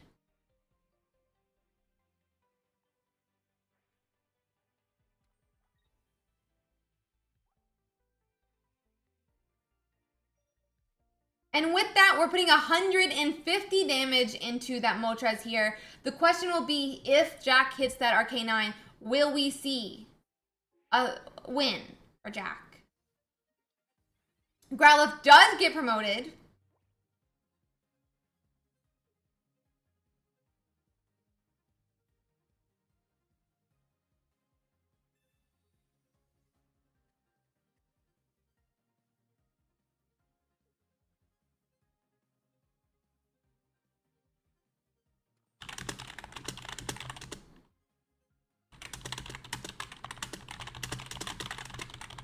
But it does look like instead a Sabrina is going to go down, which means instead of having an Arcanine, we're only going to be putting energy in, or damage into that that Gardevoir. Gardevoir is going to be able to retreat almost immediately, and that will be an attack with this Mewtwo that is going to finish off the game. I meant to put the points up, but Hannah already has 2 points. That is going to be a 3rd point for Hamon here, and that will mean the end of the Arcanine run and a win for Hamon up into top 4.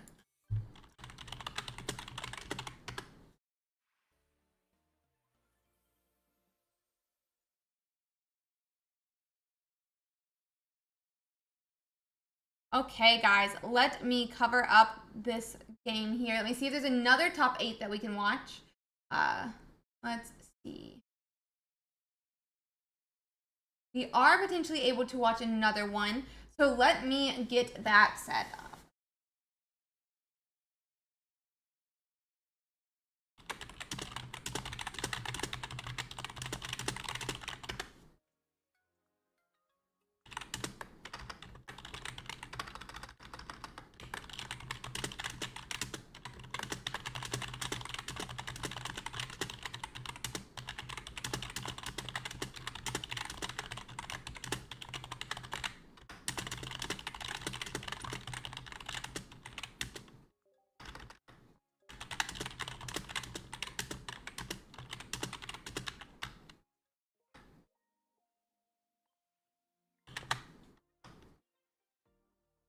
Okay.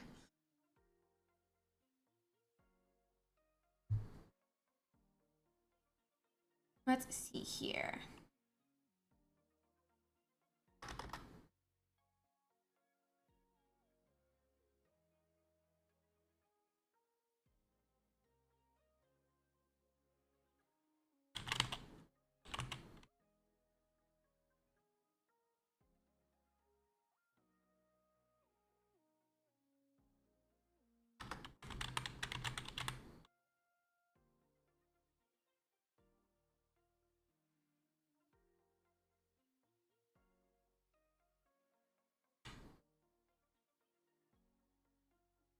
Mm. Oh, wait, is this one done? Oh, no, I'm still in this chart. Okay.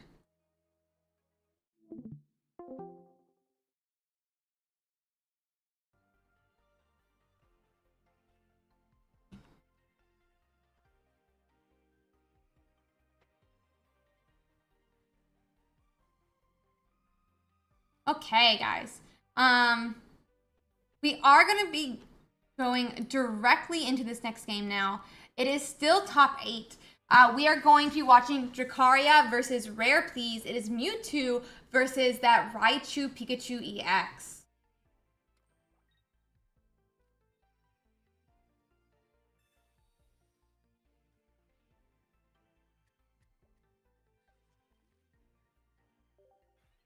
Okay, guys.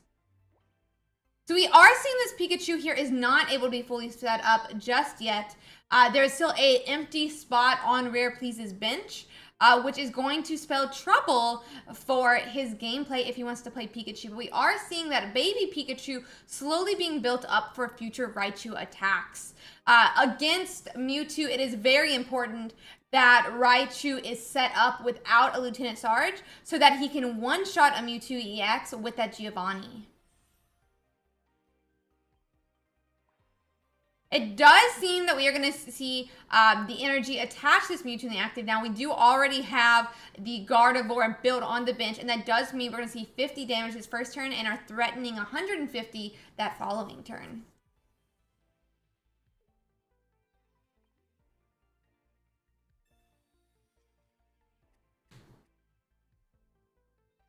There we go. So let's see here, guys.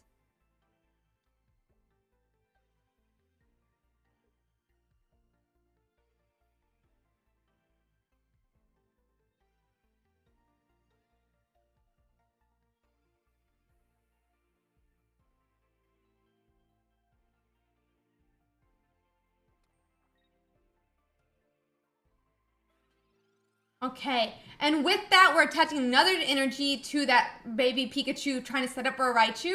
But we're going to see here the 150 damage from Mewtwo EX, which is going to mean a knockout onto that Zapdos. That being said, even though Raichu does look like he's going to be able to reverse KO here, with the first 2 points on Jakaria, there is already a Mewtwo EX set up on that bench here. That does mean we're going to be able to respond back and knock that Pokemon out and be able to then take our 3rd point if that is Rare's game plan. So we are seeing actually only a 20 damage attack from this baby Pikachu here, but that does mean it is going to be Game 2 for Jakaria, which is going to mean the end of Rare Please's matches.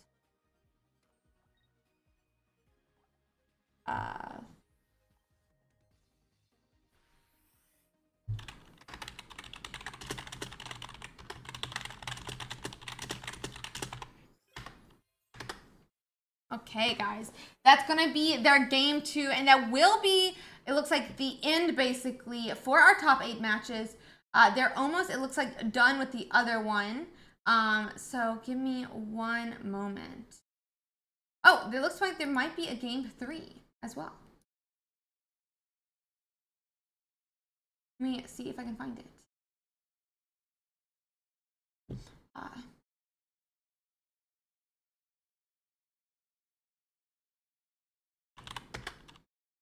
Okay, 1 second, guys.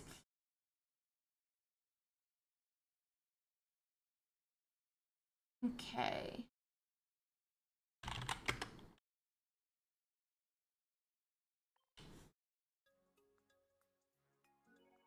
While I'm looking for our next game, guys, I do think I want to give a huge shout out to our sponsor who helps us with the prize pool for this tournament.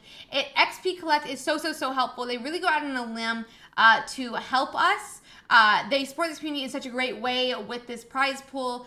And I'm so thankful that we can do it. The game only came out like 2.5 weeks ago. They definitely do not have to be supporting a 400 USD prize pool. So we'll have to see how this goes.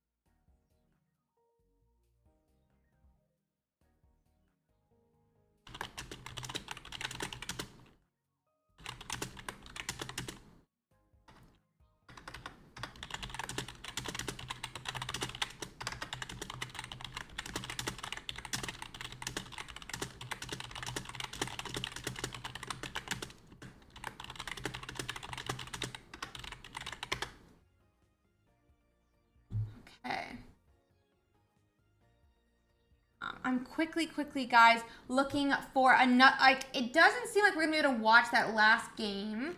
Or maybe we can't. Let me just double check that.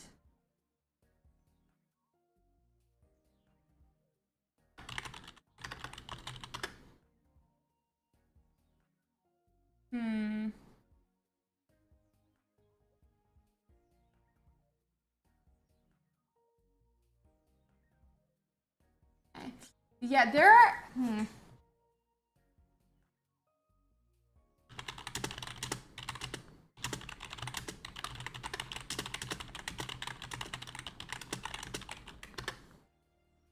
Okay, so it looks like they are already finishing up their last game for the top 8 guys. So let's talk a little bit about that meta that we were briefly talking about at the beginning of stream.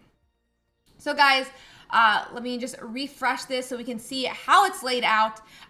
It is currently Captain Kerr and S3 who are left still playing top 8.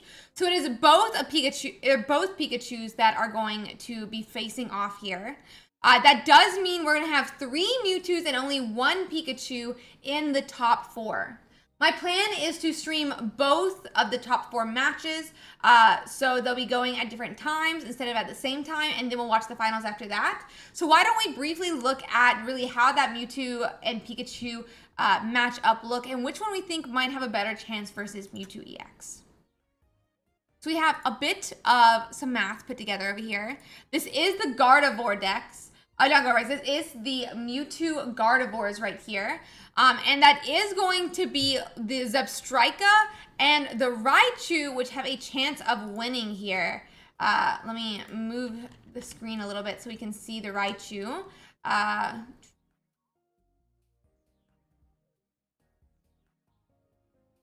Okay. It does look actually, so we do often think of that Raichu as being able to one-shot that Mewtwo EX, but you can see here that, and we kind of see that with these numbers. So Mewtwo EX, which is the POV that we're looking at here, only has a 47% win rate against the Pikachu Raichus. Meanwhile, it has a 58% win rate against that Pikachu EX Zebstrika. But I do think that this change in numbers that you see drastically right here is because of that new tech of the baby Mewtwo, or those baby tanks that Mewtwo EX is using to set up behind if it misses its Gardevoir. So the Zebstrika is heavily affected by that, obviously, whereas that Raichu still has the potentiality of one-shotting. So while it used to be that Raichu had a 46% win rate, Mewtwo had a 46% win rate against Raichu and only a 48% win rate against Zebstrika, that change in the deck has led to an increase of wins against Zebstrika, even if it is not for Raichu. So I guess that means we should swap back to the standings that we were just looking at and double check to see what our lists are looking like for the Mewtwo's here.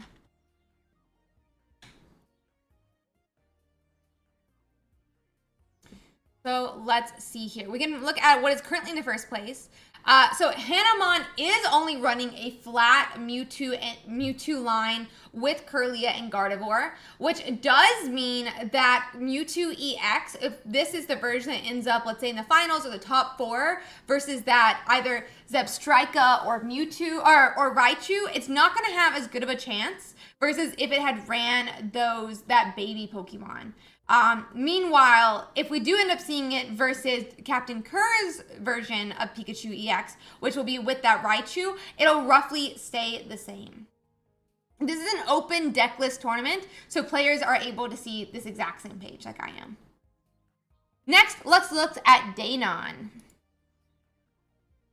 Daynonx is running that baby Mewtwo that we briefly talked about. So if it ends up versus that Zebstrika version of the Pikachu EX deck, that could potentially mean a really good chance of winning for the Mewtwo EX. And finally, let's look at that third Mewtwo EX that's already gotten its spot in the top 4. And that is going to be Jakaria that we just had watched. In this list, it's not running that baby Mewtwo EX. and instead we're seeing a Jinx here. This Jinx kind of has a similar thing, but Jinx instead is kind of good for that Mewtwo EX matchup as well. It's not as good into the Pikachu lines, but it is really good into the mirror. So let's see what those pairings look like.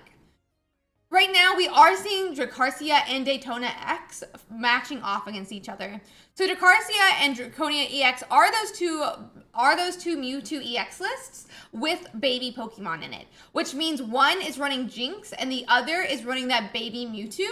I do think Jinx is probably pretty good into that mirror match, though we may need to look at more numbers for that one specifically.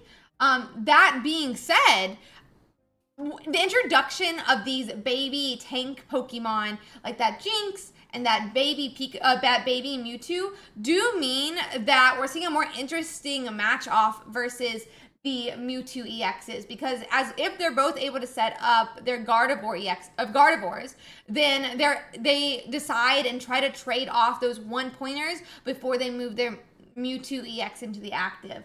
It changes it a lot more from who takes the first point to who puts their Mewtwo into the active first. And that's really where it's decided right now for the Mewtwo EX matchup when you have that baby Mon in the active. So let's go back to that pairings for a second.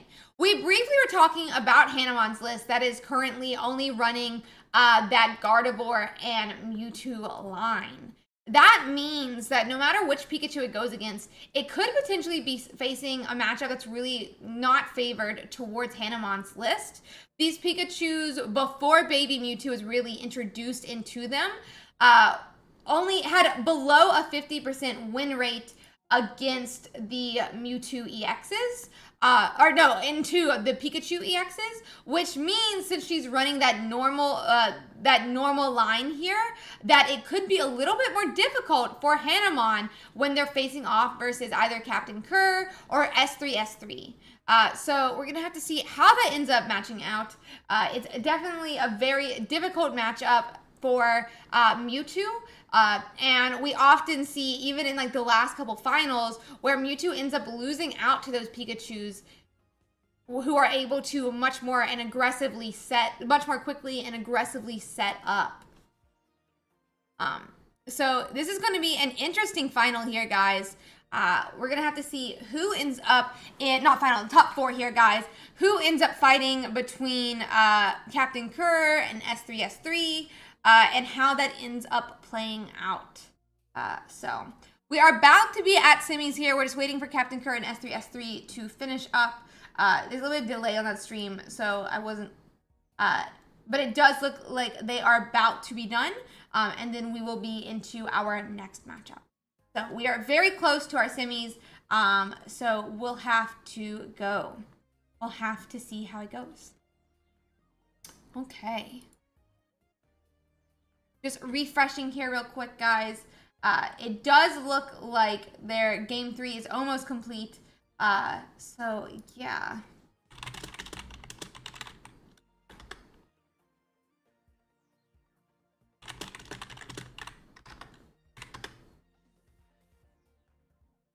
Okay. Let's see real quick.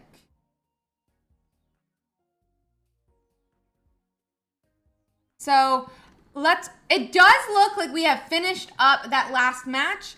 We are going to be running the top 4s separately, guys. So I do think we're gonna do the top 4 first. I will go back to the standings here for you guys while we get that set up. So give me 1 second.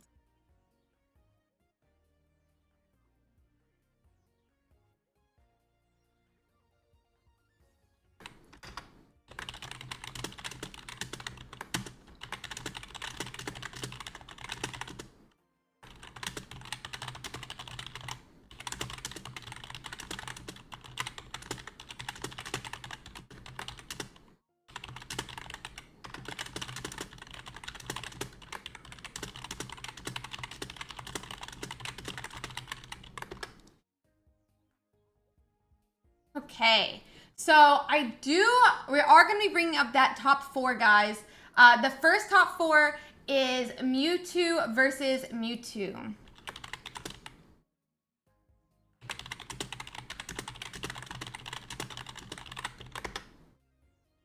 Okay. So 1 second here.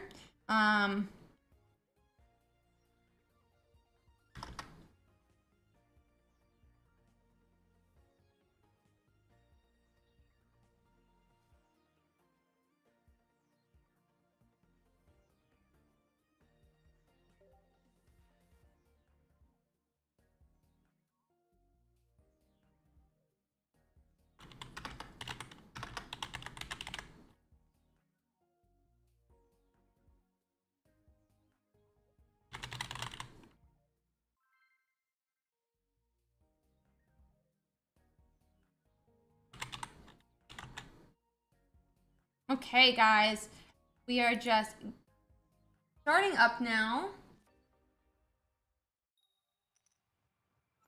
And they are into their game. It is Mewtwo EX versus Mewtwo EX. I'm super excited for this matchup here, guys. So let's watch our first of the top 4. It is BO3. They are currently 0-0. It is a Mewtwo EX with a Jinx and a Mewtwo EX with a baby Mewtwo. This is going to be a really interesting matchup, in my opinion, as long as they can get those Gardevoirs set up, because this means that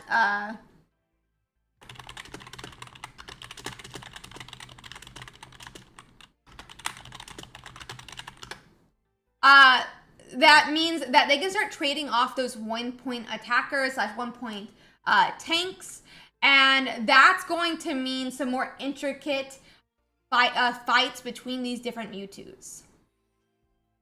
Okay, so we are seeing that Jinx in the active here for Jakaria, and that is going to be that 1-point tank that we're talking about. Daynonx does not have the baby Mewtwo set up just yet, and so we're going to have to see what happens into this matchup. I do think, I'm not really sure how the Jinx fares into Pikachu, which could be potentially its next matchup or another mirror match, but I know that the baby Mewtwo definitely has a good mirror against it in the future. Okay. And this does look like Jakaria does not even have a Ralts down just yet. That does mean they're really going to have to rely on powering up that Mewtwo EX while it's on the bench and hopefully finding those support mons in the meanwhile.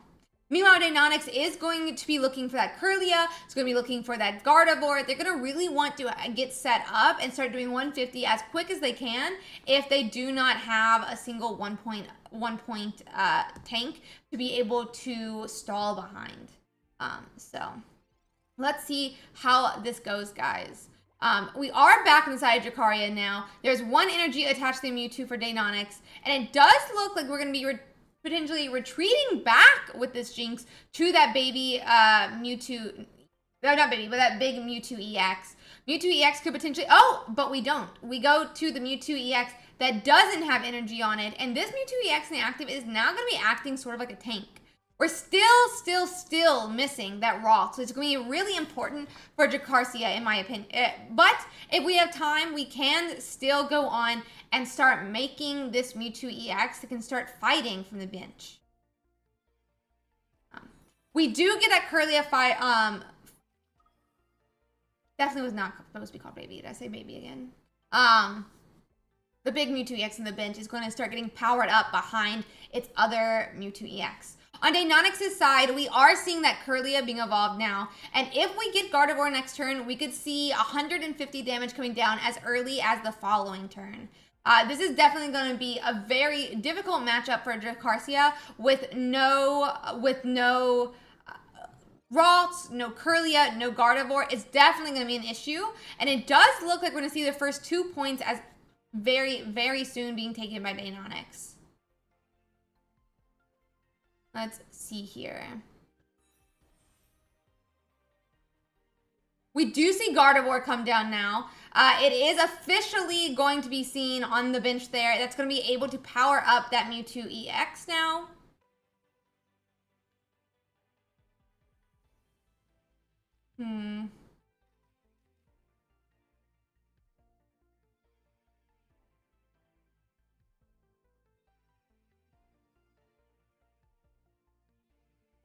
Yeah. Hey guys, let's see here. Let's see here. We do see that energy get attached now from that Gardevoir. We still have that hand attach as well, which is going to mean that we're going to see 150 damage directly into Jakarcia's Mewtwo EX in the active. That's going to be the first 2 points on the side of either side, but onto Daynonx's side, and we'll have to see where it goes from there. I'm assuming they're attacking at least. Oh, and we are going to also see that red card come down. I'm not really sure how I feel about that red card. We haven't seen a single Ralts yet on the side of Jakaria, so I personally probably would not have used it just yet. But we're probably trying to protect against a Sabrina that would potentially stall out a turn. So we'll have to see how it goes. That attack does end up giving 2 points for Daynonx here, and see how it goes.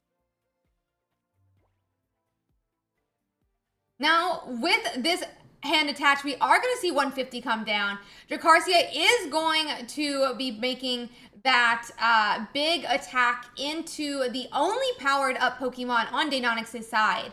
That could mean that we're not going to have enough time for Daynonx to power up. But in the next turn, we're going to see 50 damage come down and then potentially another 150. So let's see.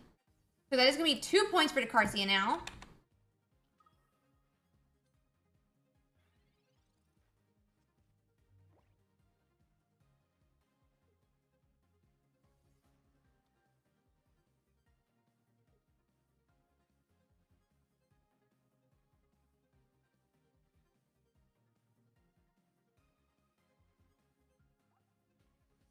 We are going to have to see exactly what Daynonx decides to do here. And we do see that Gardevoir attaching to that Mewtwo in the active, putting those 2 energies on that will mean 50 damage for Jakaria's Mewtwo EX.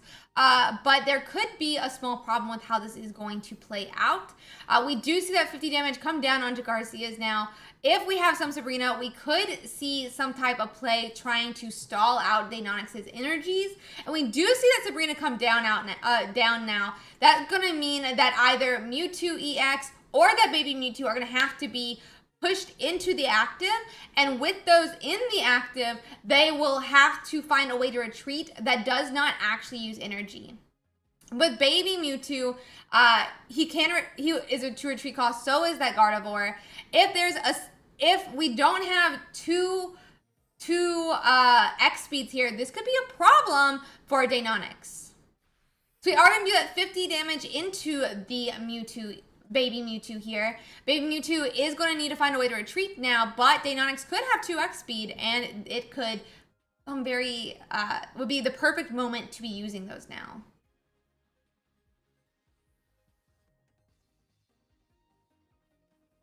We do see a Ralts being played by Daynonx.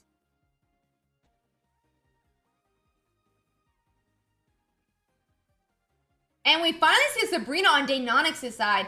This could be a huge, huge problem. Jinx is going to have to be promoted to the active. Jinx could be knocked out by 150 attacks, but that also means that we won't be seeing a 150 attack from Jakaria's side just yet. This Sabrina, if we have an X speed, however, it could definitely help. It doesn't seem like we have used any of our X speeds. So we are going to see this energy from that onto that baby Mewtwo, potentially as well from the Gardevoir as well. And it is being passed back to our turn. Still no Ralts to be seen, and we'll have to see how it goes.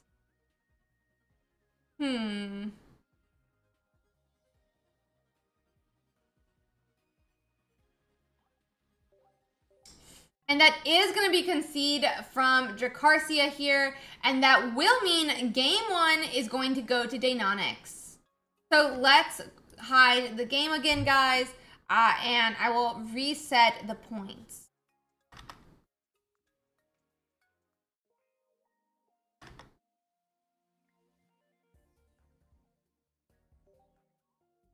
they're getting that next matchup figured out, so give them one moment.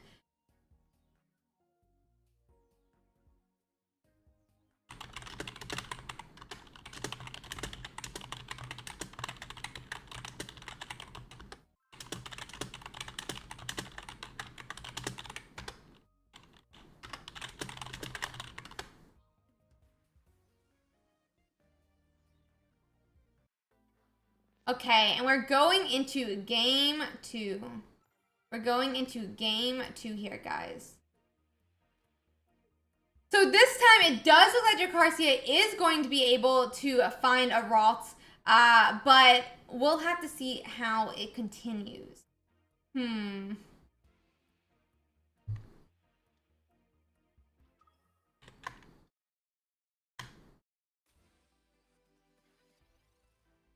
So Mewtwo EX is in the active for Daynonx. They are going first this time. And we see another Pokeball coming down. He's going to be looking for those Raltses, potentially his baby Mewtwo. But we'll have to see exactly how it works out. We do see that Professor's research as well, which is going to allow him to draw a couple more cards. And a Ralt is going to be played, as is that baby Mewtwo. And we pass back to Jakaria. Jakaria is going to really want to find that Mewtwo EX. He has the ability to attach energy this turn, so he needs someone to attach it to. Okay, and we see a Ralt being played just like that.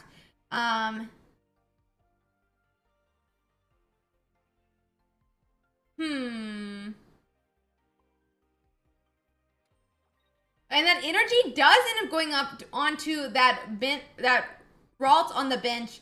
No Mewtwo yet in sight for Jakaria. Last turn, Jakaria was not able to find a single Ralt. Now he can't find a single Mewtwo. It seems like the game's a little bit against him this time. On Daynonx's side, we are starting to do those attaches now. One energy goes into that Mewtwo EX, but no Kirlia is coming just yet.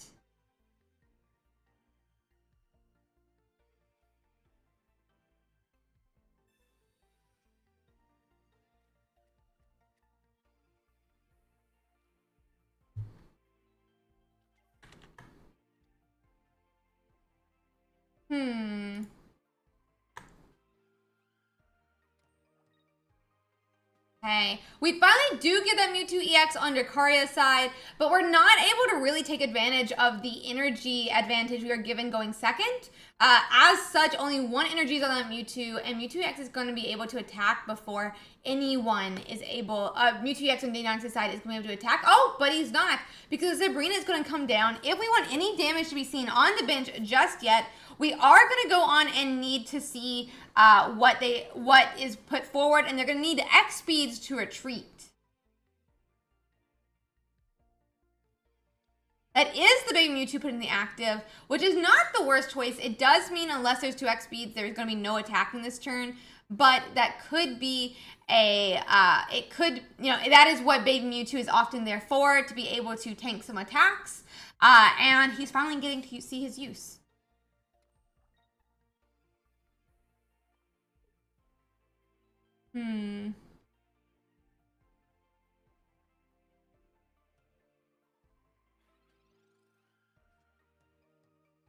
Let's see here. That second energy did go onto that Mewtwo EX, and a Ralts does evolve to Kirlia. We could be seeing a Gardevoir as soon as next turn for Daynonx. Even though Jakaria was able to set up both their Ralts, there still has not be seen a single Kirlia, which would be very helpful if we want to be swinging for 150 every single turn.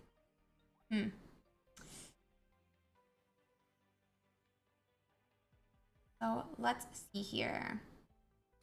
They do end up attaching to that Mewtwo in the active. That does mean next turn we are potentially going to be seeing 120. We are officially going to be threatening that 120 every single turn forward, and that 150 if they decide to knock out that Mewtwo baby. The Mewtwo baby is definitely a little bit of a which would you rather face right now, with 2 energies on baby Mewtwo and 2 energies on Mewtwo EX. It seems like Daynonx is getting very set up. Jakaria, on the other hand, still is left with the 2 Raltses. We do not see a Kirlia yet, and we're having to slowly power up this Mewtwo EX on the bench.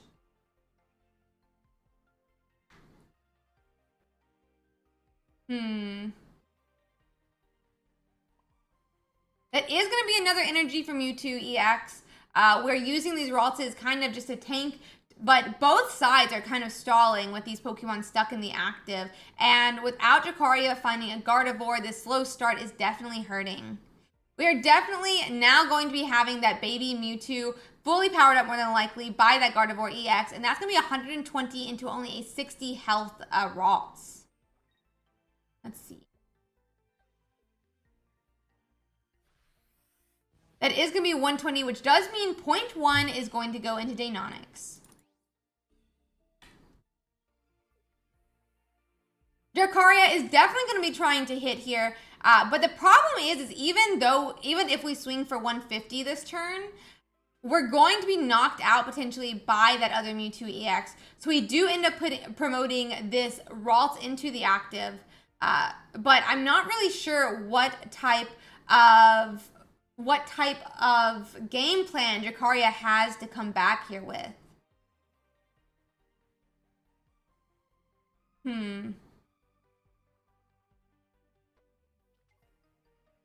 A second Mewtwo does come down, but it's not really going to matter if Daynonx already has a second attacker set up. And with 1 point already taken by Daynonx, a single knockout onto any of the Mewtwo EXs are going to mean an in for game 2.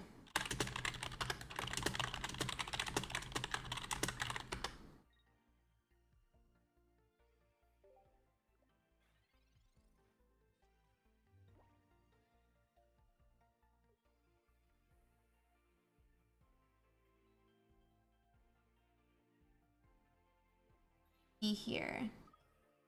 And Mewtwo EX does get put in the active with that Sabrina. I think we've already seen that retreat this turn. So with that Mewtwo EX in the active, we are going to be taking 2 points here.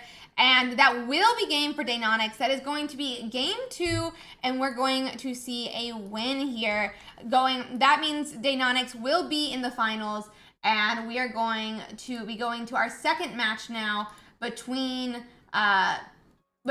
Captain Kerr with his Pikachu Raichu and Hamon with their Mewtwo.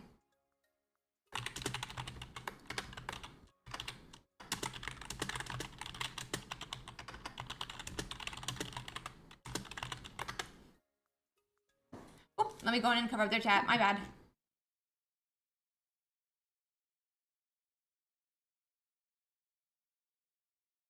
Okay.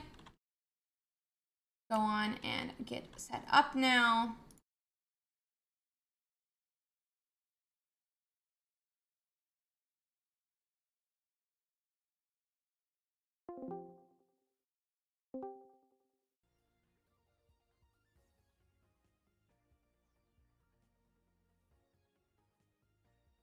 Let's see.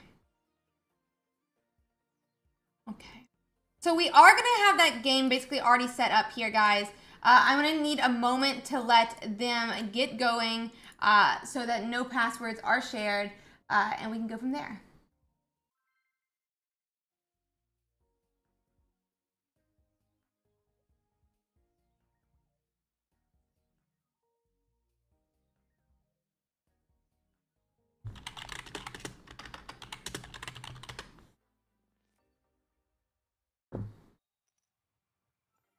Okay.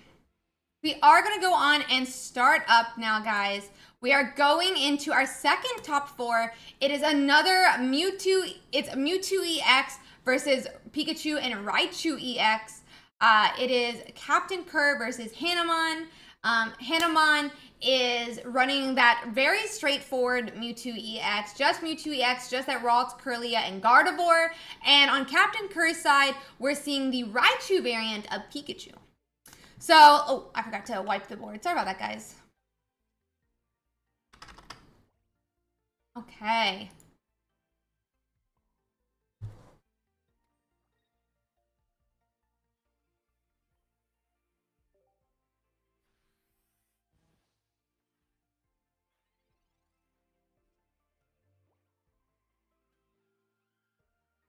So we are going to be seeing a very similar problem on Hamon's side, where even though they went second, they were only able to find Raltz's, which means we can't really take advantage of that energy advancement or energy advantage that they had.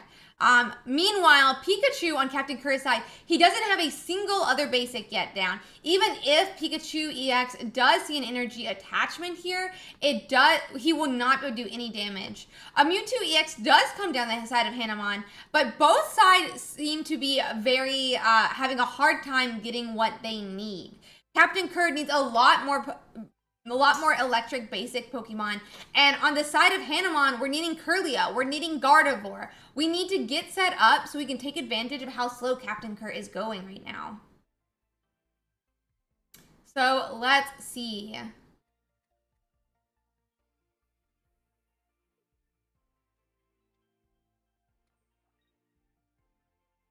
Let's see. So we do get a first basic down on the side of Captain Kerr. That is going to be 30 damage that he's able to do. And that is a baby Pikachu, which means with enough energies, we could potentially be seeing a Raichu. This does mean here on Hamon's side that we're going to be having that Ralts retreat back to avoid that damage that would otherwise knock it out. But we're definitely going to need to find that Kirlia, that Gardevoir. We need to get that whole line if Hamon wants to be able to do that 150 swing and maintain the tempo that they've already set up. And it does look like we do find a Kirlia this turn, which does mean that we could potentially see Gardevoir next turn and that 150 damage to knock out the Pikachu.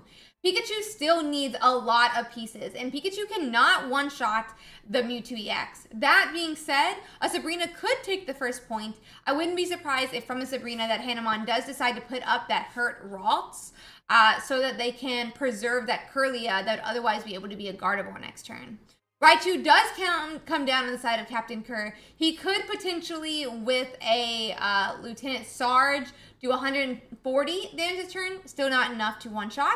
But it would also wipe all of his energies on their board, which would have a bit of a problem if we want any chance of winning this game.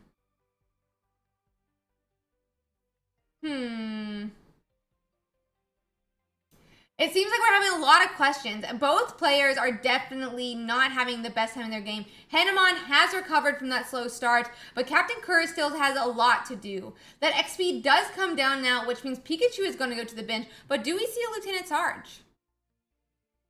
And we do see Lieutenant Sarge. That does mean 140 damage is going to make its way into that Mewtwo, but no energies are going to be maintained on Captain Kerr's bench. That means that even if Mewtwo misses that Gardevoir here, they're going to have at least 2 turns before we see any more damage come from Captain Kerr. Captain Kerr seems definitely to be in a bit of a pickle here. And with that Gardevoir, I wouldn't be surprised for us to see our first knockout and a following knockout, which would take us to game 2. It is going to be 150 damage here into this Raichu. Even with only 10 health on this Pikachu, Pikachu's not going to be able to power up fast enough. And it does seem like we might actually just snatch that Pikachu off the bench and say, any chance you had of coming back, it's gone, buddy. That is going to be 2 points for Hamon now. So let's see.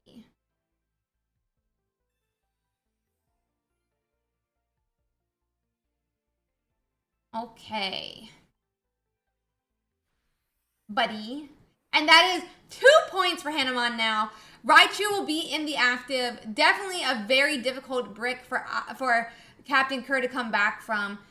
Both sides definitely started slow, but we did see this Mewtwo was able to recover. But we have 2 more games where Captain Kerr could come back with a reverse sweep and advance to the finals. So we'll have to see.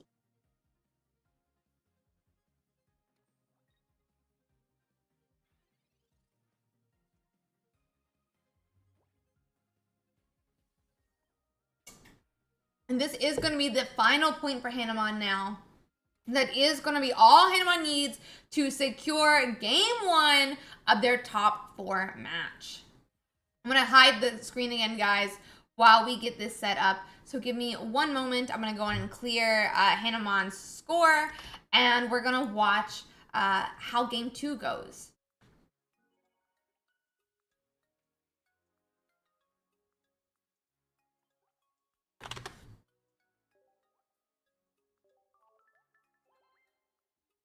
Okay.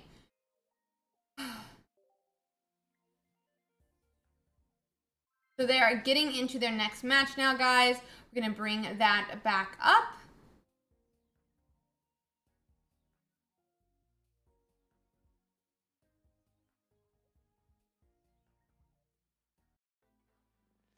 Okay. And it does look like Hamon is going to get to go second again. So let's see here.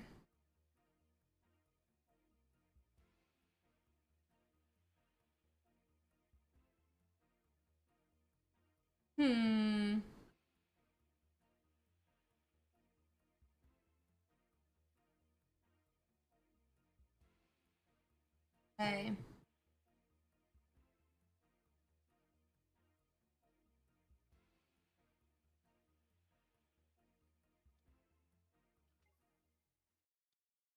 So we are starting a Zapdos on Captain Kerr's side and a Ralts on Hamon's side.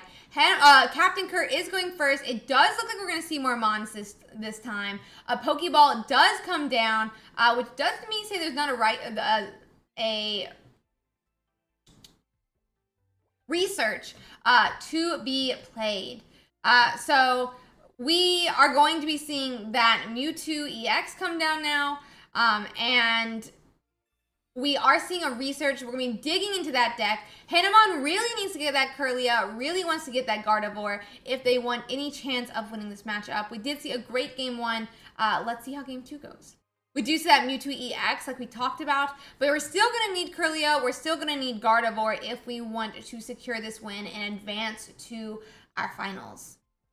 Passing back to Captain Kerr. Captain Kerr is really going to want to find as many basics as possible, be researching, be drawing. We do have a second basic come down now with that Pikachu. We are probably going to see our first attack here, but we won't, actually. We are going to see Raichu as well, but there is still yet to be a single attack. We pass back to Hamon as Captain Kerr starts setting up his bench.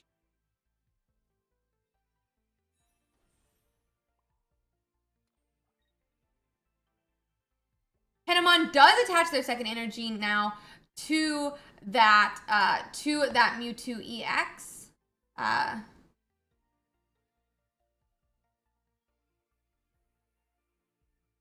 So they are in a range to be able to start doing 50, but they're having to decide if they want to leave that Kirlia in the active. Leaving that Kirlia in the active doesn't seem like too much of a problem this turn, but if they leave it too long, it could be knocked out before it can turn into a Gardevoir.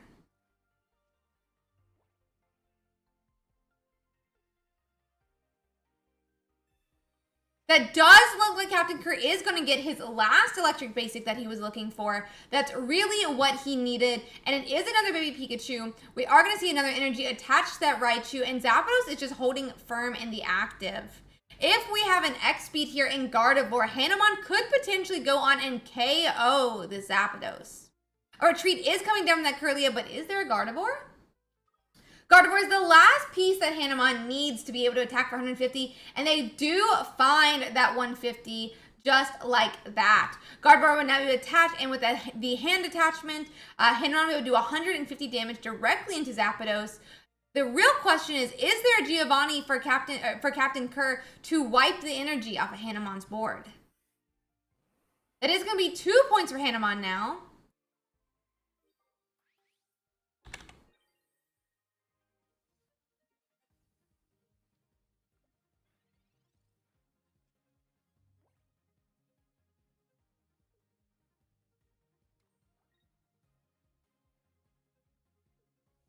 As a third energy on the Raichu, is there a Giovanni to knock out this Mewtwo? But a Giovanni does come down, and that is going to be 150 damage from Mewtwo EX.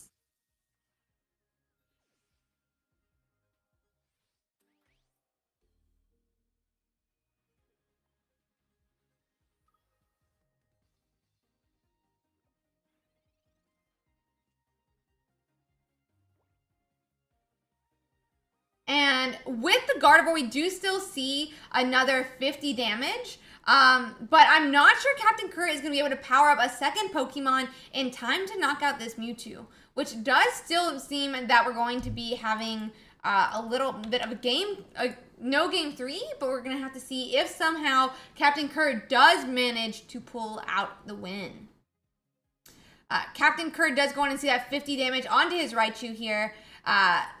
Captain Kerr does concede, and that will be a game 2 for Hamon, which is going to lead us directly into the finals. So let me get that set up, guys.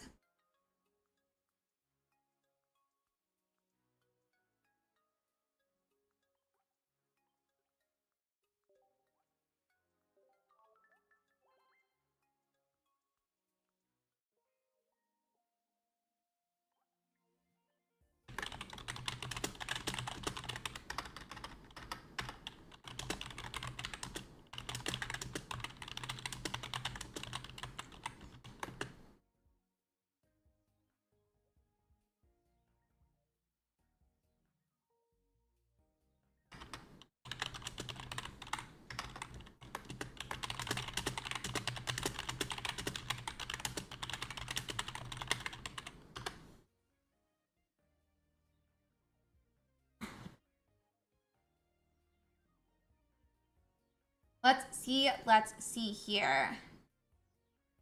So it is going to be that just basic Mewtwo line versus that Mewtwo EX with the, oh gosh, Daynonx with that baby Mewtwo. Okay. I'm going to go on and set up our new screen while they get ready, guys. We are officially in the finals after 10 rounds yesterday, after a top 32, a top 16, a top 8, a top 4. We have finally made our way to the finals where 2 Mewtwo's are going to battle out the game.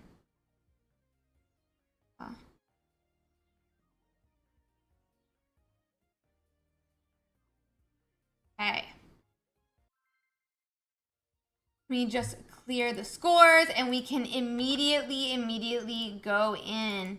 There is a prediction up, guys, if you would like to predict who is going to win the finals, and we're going to get started.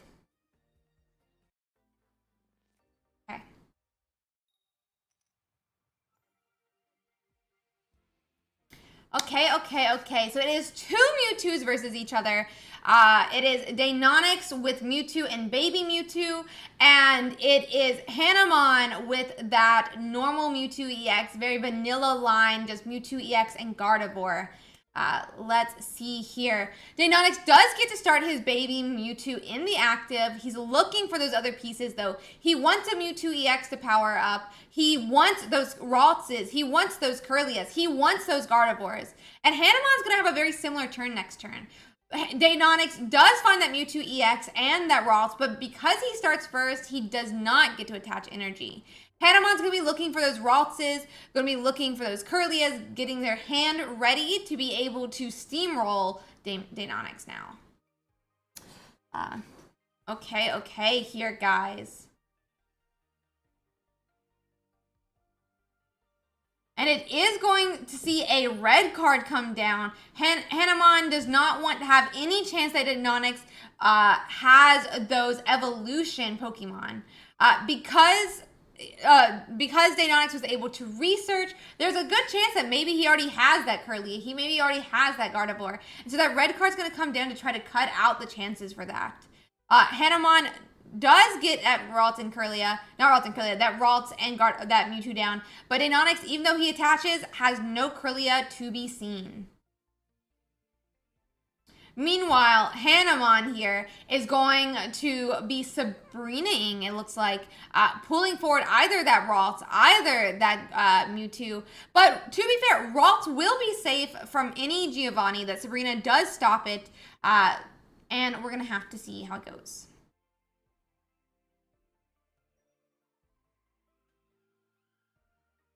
Okay. Okay, and that big Mewtwo EX does get put into the active now. And that 50 damage from Hamon is going to go into that EX Pokemon. Hamon was not able to find Kirlia. Will Daynonx be able to find Kirlia, though?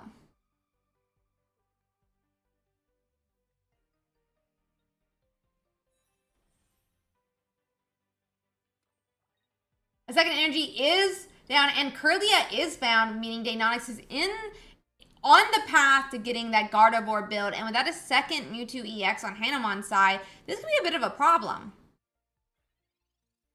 No Kirlia is to be seen just yet either, so we're not going to be on the curve to be able to knock out this turn, which is going to be a bit of a problem here for Hamon. We're going to see that 50 damage go back into Daynonx. That will put the Mewtwo EX in range of a potential Gardevoir knockout, but we don't even have Kirlia yet, which means Hamon's just not there. Meanwhile, on Daynonx's side, they do have a Gardevoir that is going to be 150 damage, and that is going to be game 1 for Daynonx.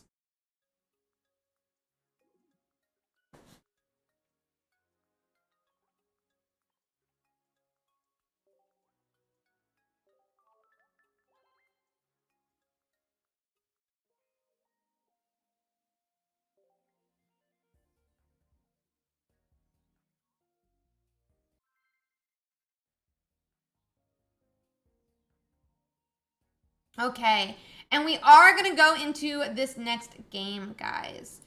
They are going to be starting up. Hamon did lose game 1 last turn, so we are going to potentially see a sweep by Daynonx if he's able to do it again. We are going second again as Hamon, which definitely is probably the correct is what you want. You get that energy advantage. But we're going to have to see exactly what Daynonx can pull out of his cap. We do have a Ralts down on Daynonx's side. Can he find other basics? He wants a Mewtwo EX. He potentially wants that baby Mewtwo into the active. He's going to go on a research. He's going to try to dig further into his deck. If he's got a Pokeball, we may see it get played as well. And that Mewtwo EX does get put down here.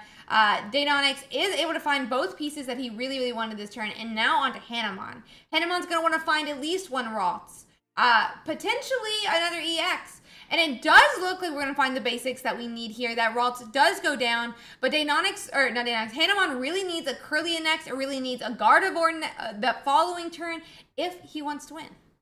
Daynonx is also going to be looking for similar things. That Kirlia is something he's really hoping for this turn. On the side of Daynonx, he doesn't need it as fast as Hamon does. He won't be able to hit for 150 even if he gets that Gardevoir in time for next turn. But that following turn could be a 150 if we're able to find it. A Kirlia does come down the side of Daynonx, which is exactly what he wanted. But the question is there going to be seeing any damage onto that Mewtwo EX? What is going to happen from Daynonx's side to pull back a second win? Ooh, and a pass to Hamon does mean we're directly going to be going into a Kirlia now. Hamon is hitting that curve that they need for that Gardevoir to be built on time to do 150. This Sabrina here will mean that Mewtwo is going to be in the active, and it will either have to sacrifice energies next turn if it wants to retreat before a 150 hit, if the Gardevoir comes down for Hamon, or potentially lose its spot in the act, or try to hold its spot and make a bet that Hamon is not able to find Gardevoir.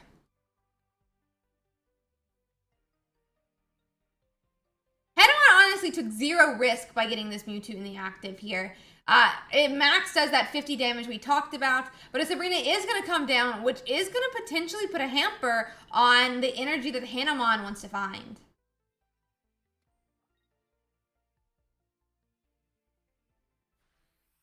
And with that 50 damage into the Kirlia, we don't still see a point, but we are going to need to retreat from this Kirlia if it wants to survive. Okay, with that, we are digging further into the deck with that research. We're going to go in and Pokeball for another basic on the side of Hamon, start filling out that bench.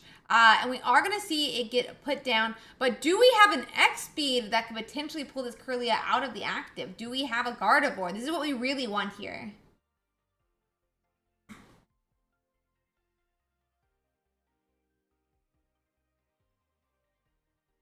Hamon's deciding, do they retreat that Kirlia? Do they potentially, if they don't have the X speed, by retreating, we're definitely risking some type of knockout onto the build-up Mewtwo. A retreat is occurring, but to what Pokemon? And it looks like it may be to this Ralts. We are going to sacrifice this Ralts here. And we do see the Gardevoir come down now. And that Gardevoir is going to be able to put at least one energy onto that Ralts, which is going to mean 10 damage onto that Mewtwo. But it's really not going to do much for the math of its turn. With Gardevoir down, we can see 150 start to swing out. And Daynonx is going to want to try to find their second Mewtwo or another attacker that can follow up.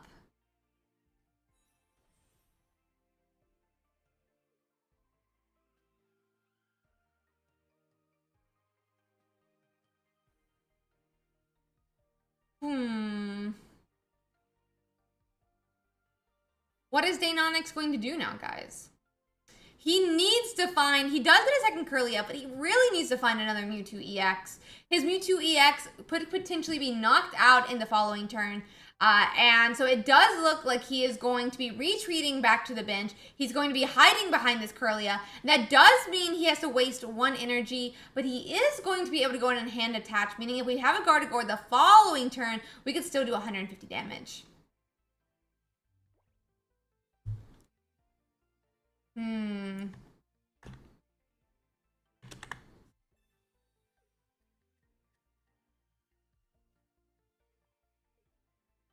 So we do use a Pokeball. It is just going to thin a bit our hand. There are no more basics in the deck for Hamon. But it is a bit of a, it does make it where if he gets red, if Hamon does get red carded, that does mean they will not have that Pokeball coming into their hand, giving them a higher chance of hitting whatever they are looking for. We are going to see 50 damage now come from this otherwise wasn't earlier powered up Mewtwo EX. Going to start threatening that Kirlia a little bit. That Pokeball is going to mean that Daynonx does find a second Mewtwo to follow up with later. But once he takes his first Pokemon here, since there is no baby Mewtwo on the bench for Daynonx, it is definitely back to that whoever takes first point for who's going to be the winner here between Daynonx and Hamon.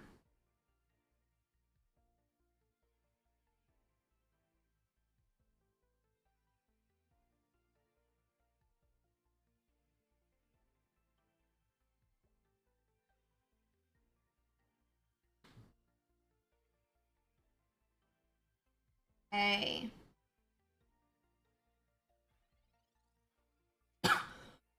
We do see that third energy, however, attached to the other Mewtwo.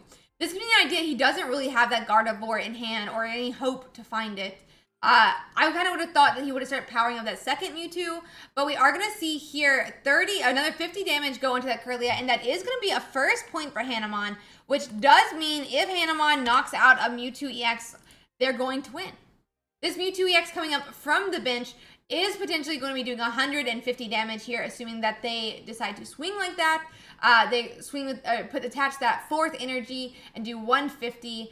This is a bit of a GG moment for Hamon for the win. We are seeing that Gardevoir come down. I definitely think that energy should have been attached to that other Mewtwo last turn. But we are going to see that fourth energy now on Mewtwo EX. We're red carding. I'm not really sure what we're hiding from here, or what we're trying to hide from by red carding. Red cards directly into the Kirlia and Gardevoir, though it does nothing at this point. And we are going to see 2 points go to Daynonx now.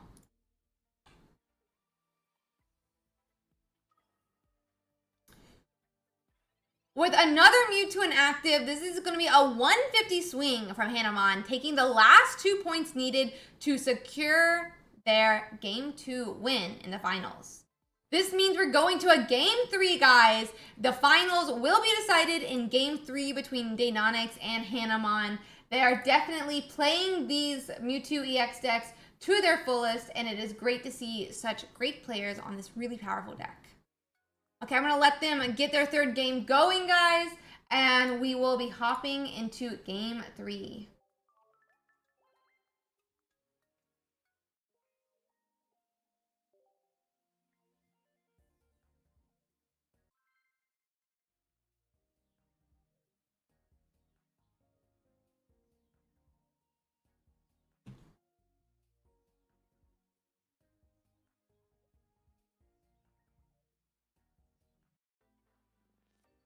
Okay. So we are going to Game 3 now. Hamon is going second again, which is pretty funny. And we are starting with a Mewtwo EX this game.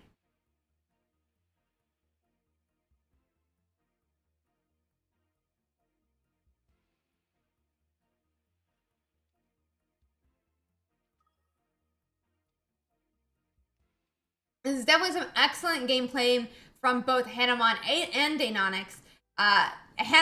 Daynonx is going first here. He's gonna be looking for Curlias for the following turn, Gardevoirs for the following turn. He's gonna really want to start setting up his bench. So let me take down those points.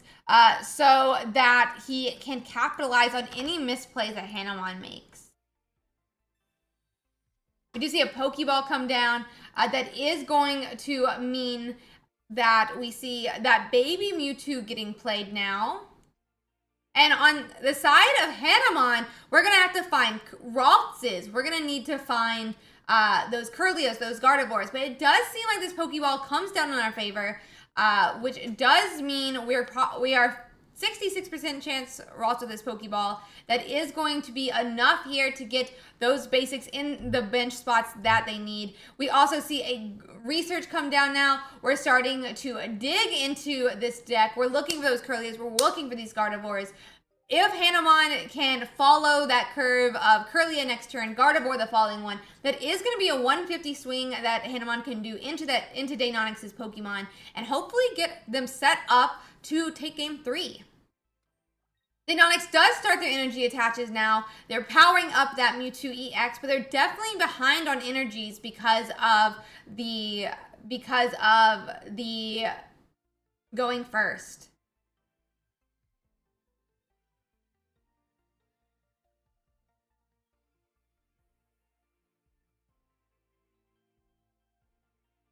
Okay.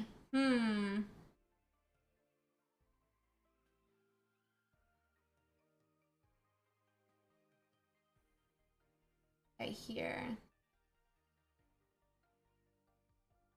We're waiting to see what else our opponent decides to do here.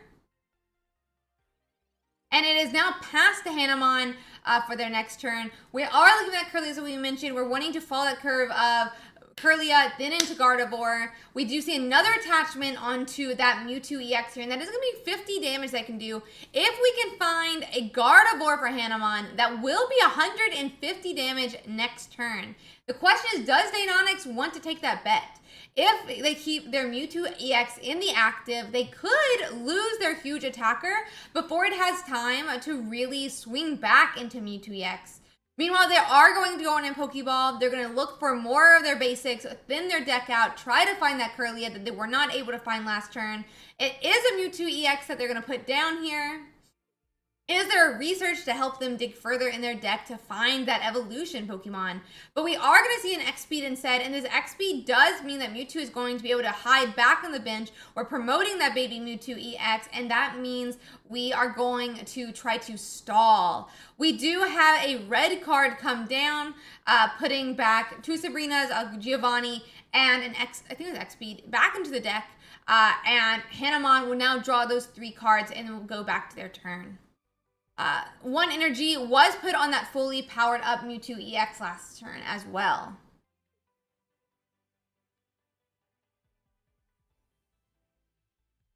So Hamon is going to, I think that was a Sabrina, promote that Ralts into the active that you see here. We are finding a second Kirlia and a Mewtwo EX, but it doesn't look like we've found that Gardevoir just yet.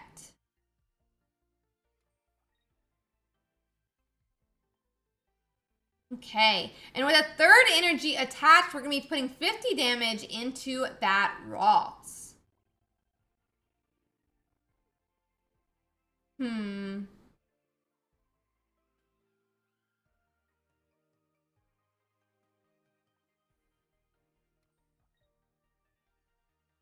Another energy is being put onto that Mewtwo on the bench. It seems like we might be leaving this Ralts in the active.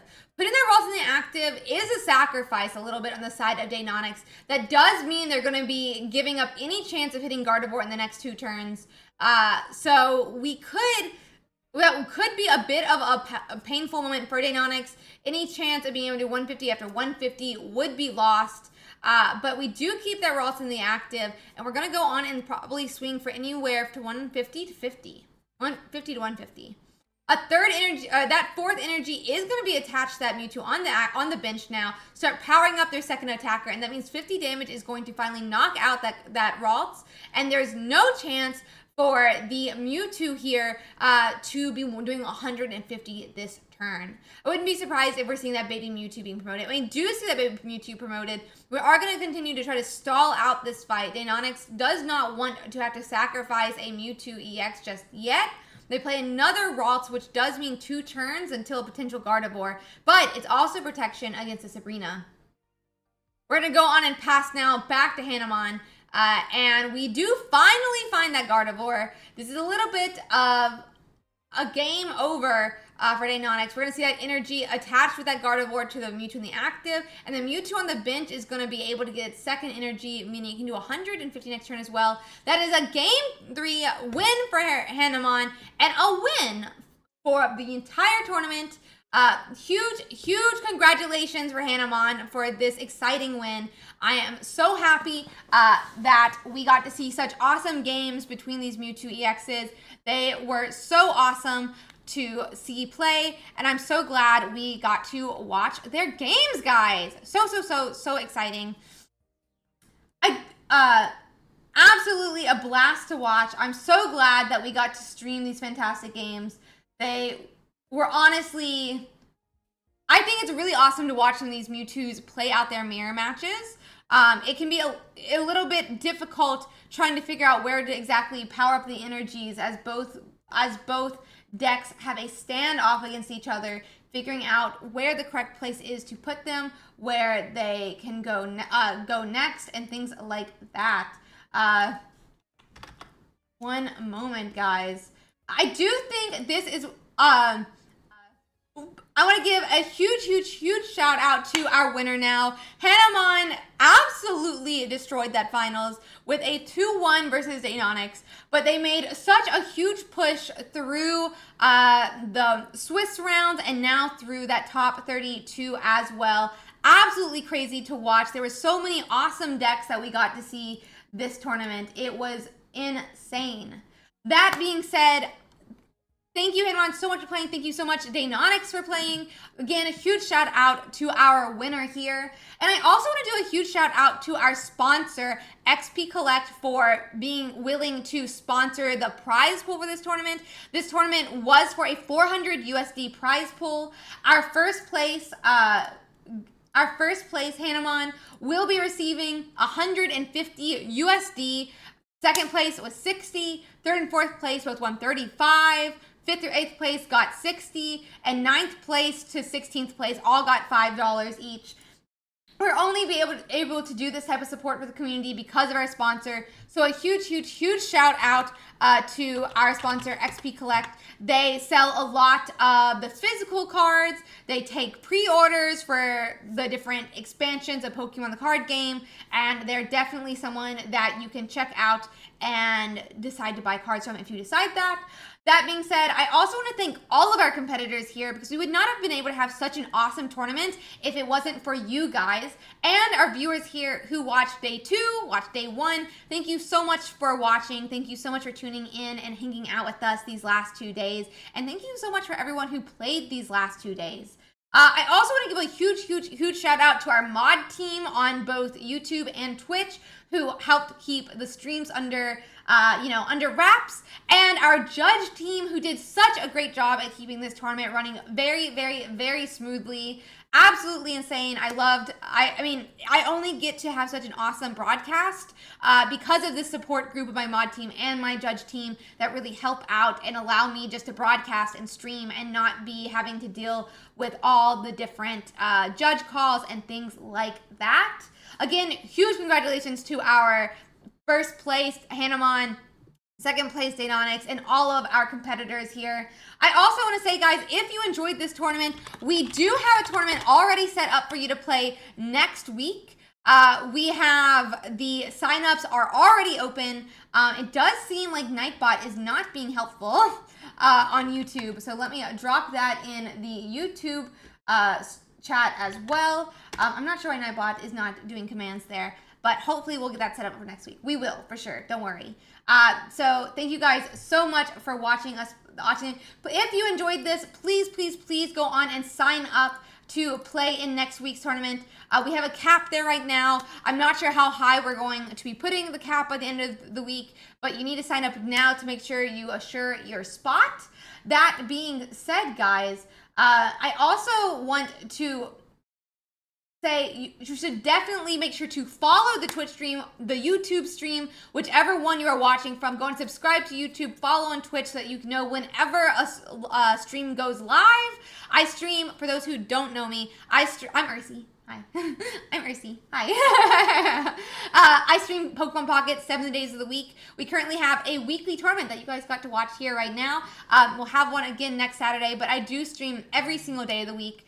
I will also, though, guys, make sure you check out my different socials. Twitter is where I'm most active, but I am trying to post more on the different...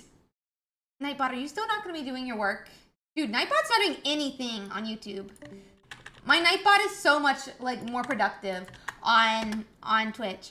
Sorry, Nightbot. Make sure to follow me on Twitter. I am going to be posting the first place tournament list on my Twitter in the next day or so. And I will be posting a lot of the interesting lists there. That being said, you should also join the Discord. We have a really awesome and active community that we'd love for you to hang out with. We would love to have you guys there if you would like to hang out. So be sure to join that Discord. I don't know if you guys can also post that on the YouTube chat for me as well. We have a really awesome and active community, and I always post there when I'm going live. I am going to stop making the tournament channels public again, so you'll only see the channels you're going to see. And you can always join our community. For those who are subbed to the Twitch stream, we also have a hangout every single Sunday night, so it's in about 4 hours now. We're going to have a hangout. I think they're still deciding what video game we're going to be playing tonight. So make sure to join the Discord. We would love to have you guys. We are really excited for our hangout tonight. And I'm going to see you guys tomorrow on stream very soon. Maybe we'll play in some different tournaments. I'm not really sure what we're going to do exactly yet tomorrow. Oh no, did he really just end stream? No, he didn't. For some reason it said offline for a second. I was very confused. We are gonna raid Captain Kerr here. He got top 4. So guys, thank you so much for hanging out with me today. Thank you so much. Please make sure to sign up for the tournament again next week.